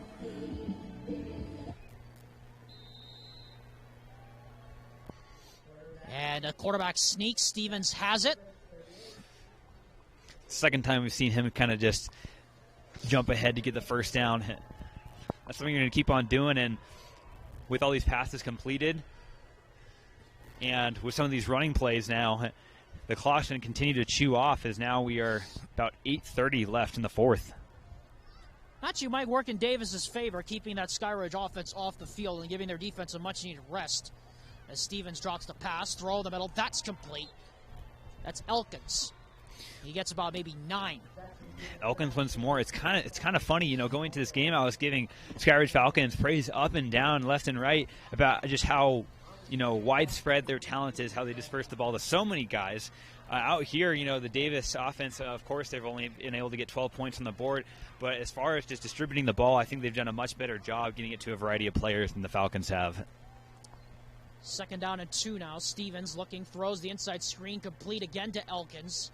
He's going to be close to the first down, and they're going to mark him right at the stick. And the officials are going to say, move the chains. And right there, it's interesting. Between every play, Stevens is running over to the sideline to get instructions from his coach on what play they're going to run as we're keeping this up-tempo offense right there. And a good job on the last one to get the ball off as he felt the heat. He had some extra guys. Looked like 6 guys were coming into the box. Amrine, as Stevens gets set to run this next one, we'll let the play run out here. Stevens looking, throws the fade up the sideline. A lot of contact, a lot of bumping, incomplete. The shame of this game is tonight, is that Davis has been moving the ball, but the unfortunate thing about this game is that Davis has just been hurt by a lot of really untimely penalties and mistakes in this game. And if it wasn't for that, this game would be a whole lot closer. And it comes down, sometimes teams, they just need to play clean football. They need to be well-disciplined teams, not just talented teams. I think this team has plenty of talent, as we've seen. The likes of Elkin, Stevens has got a good arm on him, but they're just really struggling to keep that clean play. A lot of just drive killers just from penalties. Stevens throws, a lot of traffic, complete still to Elkins. He had Sione Westover blanketed all over him there at the top of the route. Yeah, bring up third down and long. I thought that he dropped that one, but the ref has it much better than I do down the field, so he's able to hold on. That's 3 straight passes now completed to Elkins. So third down and call it officially 7. So we approach 7 minutes to go here in this game. Again, the winner moves on to play Farmington next weekend, and it looks like it will be Skyridge playing Farmington next week at Rice-Eccles Stadium, not if there's another flag, and now it's going to be a question of who moved first, and it looks like the Davis offense is moving backwards. It's going to be a false start. Yeah, Stevens is visibly frustrated right there, threw his hands up on his helmet as he goes once more to receive instructions from his coach. And I'm liking what they're doing, but I think the problem here is that this is something that they just should have done from the very start, clearly. One thing that I noted last week is very early on, I saw that the Falcons, while they do blitz every once in a while, they seem to just bring 3 or 4 people, and they like to play off, so it's going to leave your short game open in the passing. And it looks like they're going to that more and more often, and it's worked. They're driving down the field right now. Of course, they're nowhere. They still have about 20 yards to go before the red zone, but the ball's still in their hands. Man comes in motion on third down and 12, and it's going to be an back option pass, but it didn't look like that was going to pan out, as that didn't work exactly as planned. Caden Bright was the one that took the handoff to the right side, and it's fourth down and call it about maybe 7, and given where it is right now, it's going to be 4th and 7, and I think you have to go for it if you're Davis. Yeah, if there's any semblance, any sliver of a dream left, it's only possible right here if you convert it right now on 4th and 7, I believe. Actually, they're going to try a field goal from right here. Oh, there you go. Almost acts like a punt in a sense. Good snap, good hold. The kick has the distance. It is good!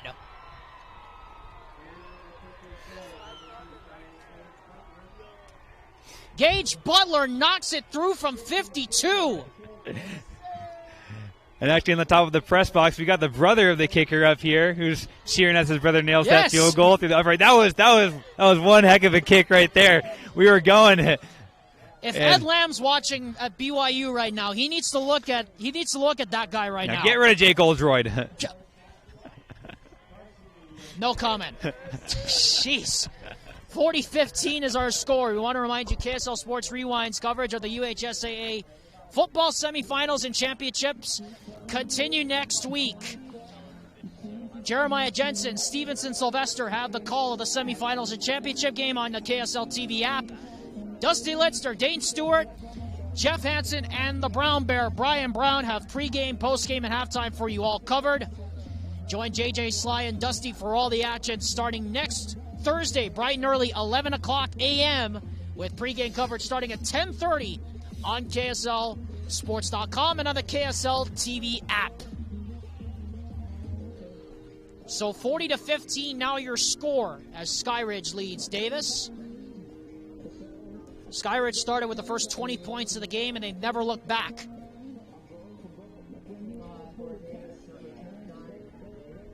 Gage Butler to kick off. It's a squibber through the middle, and it's taken on the run.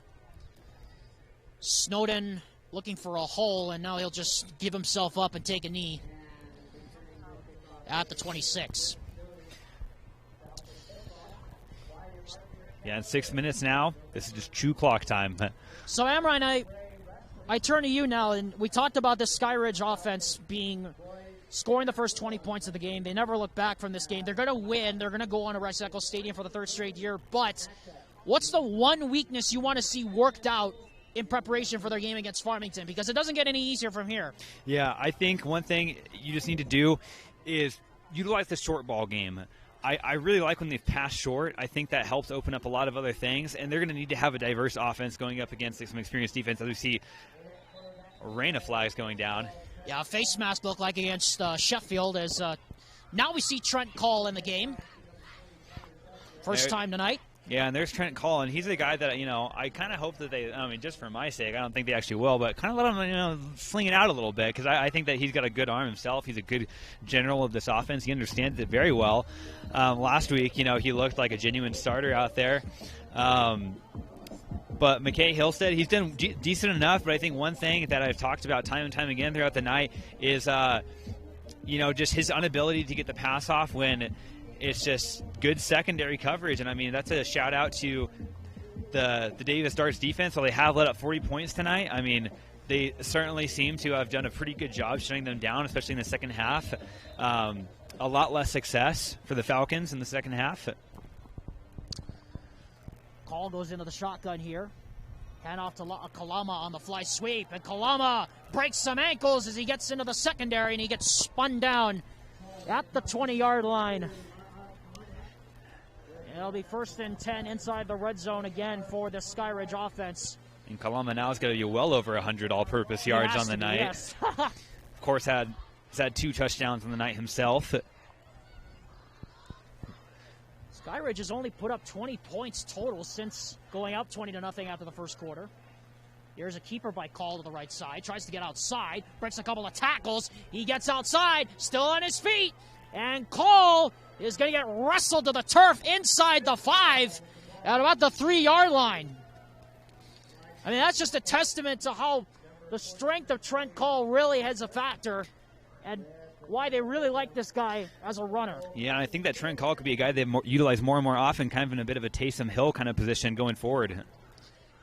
And touchdown right up the gut goes Connor Sheffield.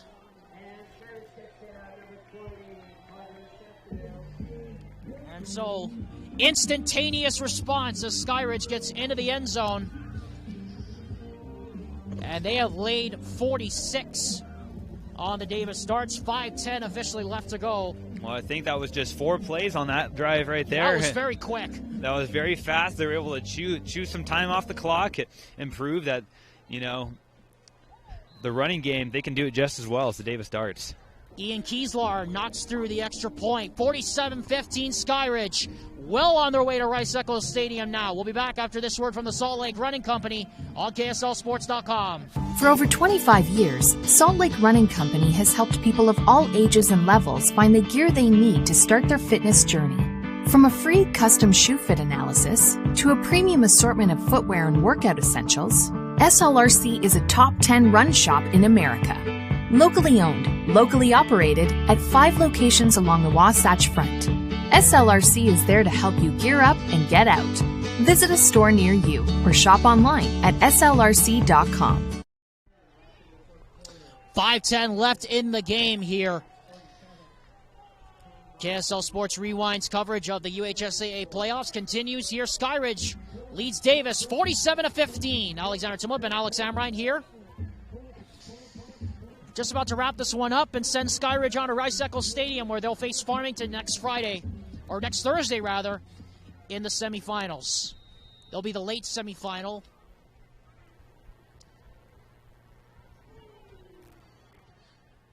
Kickoff will go into the corner. It's taken up to 6. And out to about close to the 20-yard line is Baker, and he gets nailed right there. I've actually been misspeaking this whole time. Corner Canyon will actually play Farmington. The winner of this game will play the winner of Bingham and Lone Peak. I actually stand corrected. I'm sorry about that. There's a flag down, by the way, here at the 18-yard line.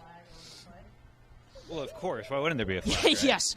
Well, Amrine, in that case, if it is LP against Skyridge next Friday, they are the late semifinal. That's going to be quite the matchup. No, it is. I mean, we talked about that matchup, like how good that's been, and so very excited to see, what the outcome of that game is. Last time we checked, it was very close, and so I'm excited to see what that is. I think Lone Peak, Skyridge, that's a real treat right there.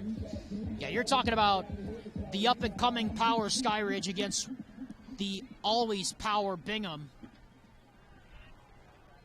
who of note played Kahuku a couple years ago in 2017. Of course, I was on my mission at that time. Here's Stevens takes it on the quarterback draw up the middle. And Stevens gets close to the first down. One side judge says he did get it. One says he didn't. And the far side one says, okay, he did get it. You're right.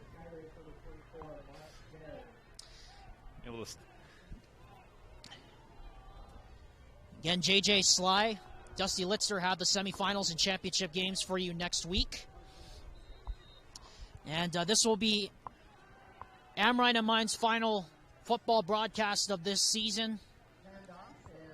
I want to thank Skyridge High School and Lone Peak and all the schools across our network this season for the hospitality they've shown us. We started this season all the way back in August, Amrine, and it's hard to believe it's gone by so fast. Yeah, it really has gone by fast, and it's been a real treat and a real pleasure to see so many talented young men out here just really playing their hearts out, and a lot of bright stars that are going to go on and do great things. Some of them are going to get to play at a collegiate level. Some of them are going to go on and do great things, whether that's going on to college studying, serving missions for the church, and then going and studying. But very, very exciting. Very exciting stuff. We know McKay Hillstead will be one of those people. He'll be off to Utah State next season to play for Blake Anderson. A lot of good talent coming out of the state of Utah. We're very excited to have covered it all season long, and Amrine and I will now look forward to basketball coming up after Thanksgiving weekend. And of course, you know, Jeff, I want to send out a shout out to the Skyridge boys basketball team. You know, head coach Jeff Gardner will be chomping at the bit to have us back in their gym, Amrine. And boys, send a shout out to Jeff Gardner, because we're excited to come back into their gym this season. Mm-hmm. Yep, that's right. And of course, American Fork, speaking of the defending 6A champs in boys basketball, they'll open their season against the defending 5A champ Olympus on November 29th. As Stevens evades the pressure, throws, that's complete to Anderson, steps out of bounds and stops the clock momentarily at about the 32-yard line. Want to send a big thank you to all of our cameramen throughout the season, especially Doug Jardine, who's standing right up here next to us. Want to thank Chase Campbell as well for working with us as well. We also want to thank Tino Psyche, who will also be working with us during basketball season as well. Yeah, and something to note, you know, a lot of these players have just been playing their hearts out tonight, and that's probably because it's going to be their last game. Just to name a few: Easton Baguette, Caden Eggett, Hunter Anderson, Cash Gates, Tyson Elkins. Speaking of which, he has the ball right here. He gets down to the 23-yard line. How nice would it be to go out in his final game with a touchdown? Touchdown and a lot of yards. Yes, touchdown and a lot of yards. What a talented young man he is. Tobin Smith, a lot of the subs are now in for Skyridge. Again, this is Skyridge's last home game of the season.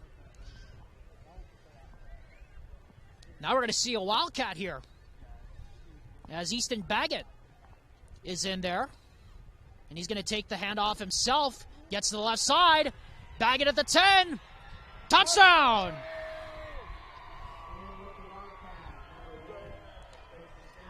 You were saying, Amrine. What a way to go out for Easton Baggett. He gets into the end zone.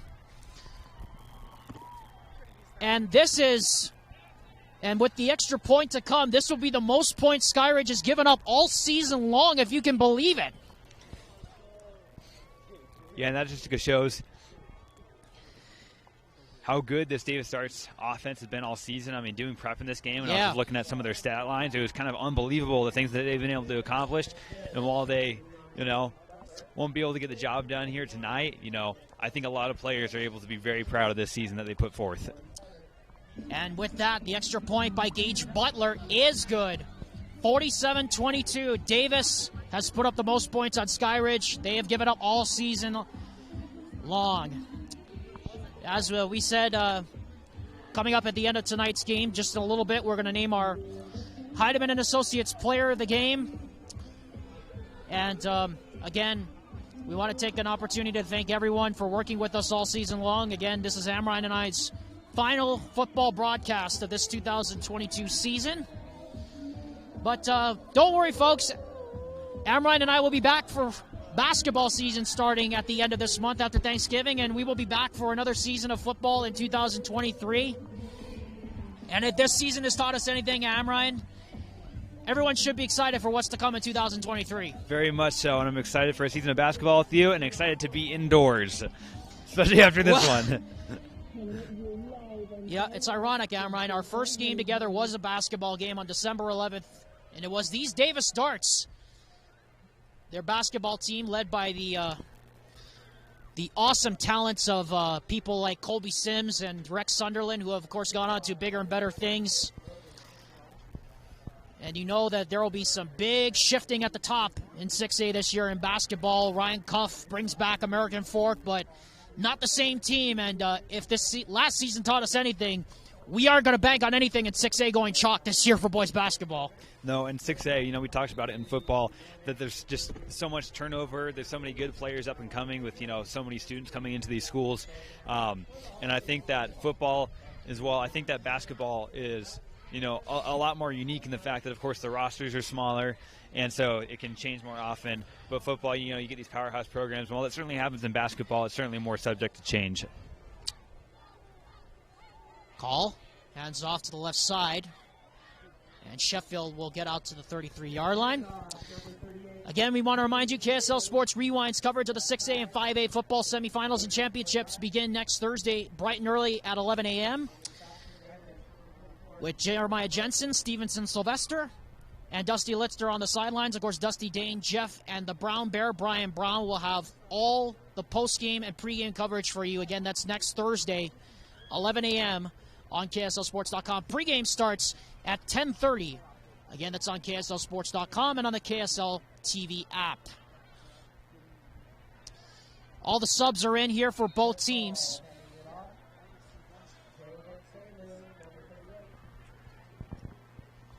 As we crank down to the end of this one, it'll be third down and short here. Want to bring you just one more update. Lone Peak has just taken the lead over Bingham 13-7 in the third quarter. As we have an offside penalty, and that, since it is a 3rd and 5, should just about do it. Yeah, and just quick note from that game, Ian Sanchez, a Lone Peak, hit a 55-yard field goal at one point. That ties a season long, doesn't it there, buddy? And we ourselves saw quite the long kick. Yeah, we thought Gage Butler's kick was impressive, as the senior McKay Hillstead will come in and take his final snaps at home as a member of the Skyridge Falcons. We want to wish him luck as he moves on to Utah State. Head coach Blake Anderson will be very, very happy to have him in 2023. We want to send a congratulations to the Davis Darts on a fine season. Coming up just short in Region 1 to the Syracuse Titans, but there is much to build on for Coach Scott Peary in the future as McKay Hillstead puts down the knee. Again, we want to thank our friend Doug Jardine for his work all season long with us. We want to thank Chase Campbell, and we want to thank Tino Psyche, our cameraman. We want to thank Dusty Litzter and Vince Francis for a fantastic season of football. But folks,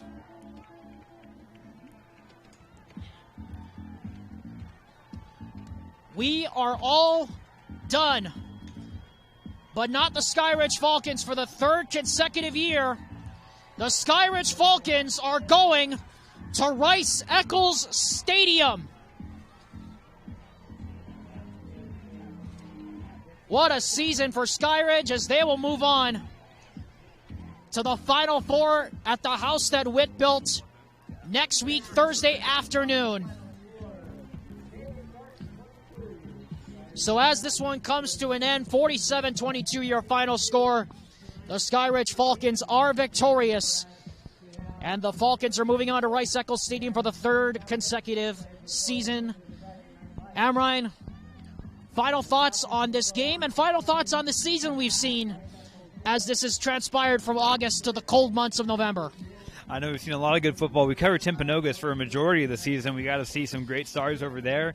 especially in Luke Livingston. We saw a plethora of his touchdowns. We saw what a great player he was, and of course, apparently he's had some interest in joining your Hawaii team. Yes, he has. Apparently, also he went to the BYU Baylor game, so it'll be interesting to see. What happens there. What happens there? Are other offers from other schools going forward? But at the end of this game, I think that it shows just what a bright future just that football in Utah has. So many talented players, some very, very competitive games. I'm looking forward to the future of the sport in the state. So Amrine, Skyridge, dominant, first 20 points of the game. They'll face either Lone Peak or Bingham next week, Thursday afternoon at Rice-Eccles Stadium. The challenge doesn't get any easier for them. They've got a real test coming up, whoever they play next week. No, and I think no matter who they play, I think that they showed out here tonight, despite some offensive struggles. It's funny saying offensive struggles that they've put up 47 points in the game, but nonetheless, some things can be cleaned up, but hey, that's something to work on, something to constantly improve upon. That's the attitude that you want to have. You want to be nitpicky about things. That shows that you're doing well. And so going forward, I think that either Lone Peak or Bingham is going to have a really tough time, and I think that it's going to come down to once more Corner Canyon against Skyridge. And boy, what a matchup it's going to be if that's the case. I got to watch that first matchup here on September 23rd, and that's going to be a really fun matchup. That is, if everything goes to chalk. We don't bank on anything in 6A. All right, Amrine, it's time to put a bow on the season now for the Davis Darts. Boy, they gave everything they had tonight. It was just a slow start that killed them, but I think Scott Peary has a lot to be proud of, and a lot to build on in the future. Yeah, and there was really just that one turnover on the night, right? That early interception, I think that would really set the tone, and then just flag after flag after flag. It was tons of drive killers, cost them a lot of yards. They cannot get back into position to pick up the first down and extend their drives, and that was resulted in this loss. So Skyridge moves on to Rice-Eccles Stadium, and it's time now to name our Heidemann & Associates player of the game for the last time this season. Amrine? Okay, fine. Now you can give it away. Who is it? Yeah. You got to go Tate Walker, right? Well, they had a few good players across the field. McKay Hillstead played pretty well, in his first game back after Trent Call played last week. Kalama played really well. Walker, 4 touchdowns, well over 100 all-purpose yards. He was a game changer for this team. Well, once again, congratulations to the Davis Darts on an amazing season. They come up just short in Region 1. They gave it everything they had against Skyridge, but it's the Falcons who are moving on to Rice-Eccles Stadium to face the winner of Lone Peak and Bingham. Alex, Amrine, this season went by so fast, but thank you for an amazing football season. It's been a pleasure working with you and Hammer all season long. We're not done yet, though. I'll see you when basketball starts. Looking forward to it. And we want to thank all of our cameramen again all season long. Again, this is our final football broadcast of this season. We want to thank everyone for staying with us on this journey from August to November. And now we are down to our last 4 teams at Rice-Eccles Stadium. Your final score, once again, is the Skyridge Falcons 47 and the Davis Darts 22. This has been a presentation of KSL Sports Rewind's presentation of the UHSAA playoffs presented by UCCU, Western Governors University, and by Heidemann and Associates. Until next football season, we bid you aloha from Utah, and we say as always, malama pono ke kai, ike kahi. Take care of one another, everyone. Aloha and happy holidays.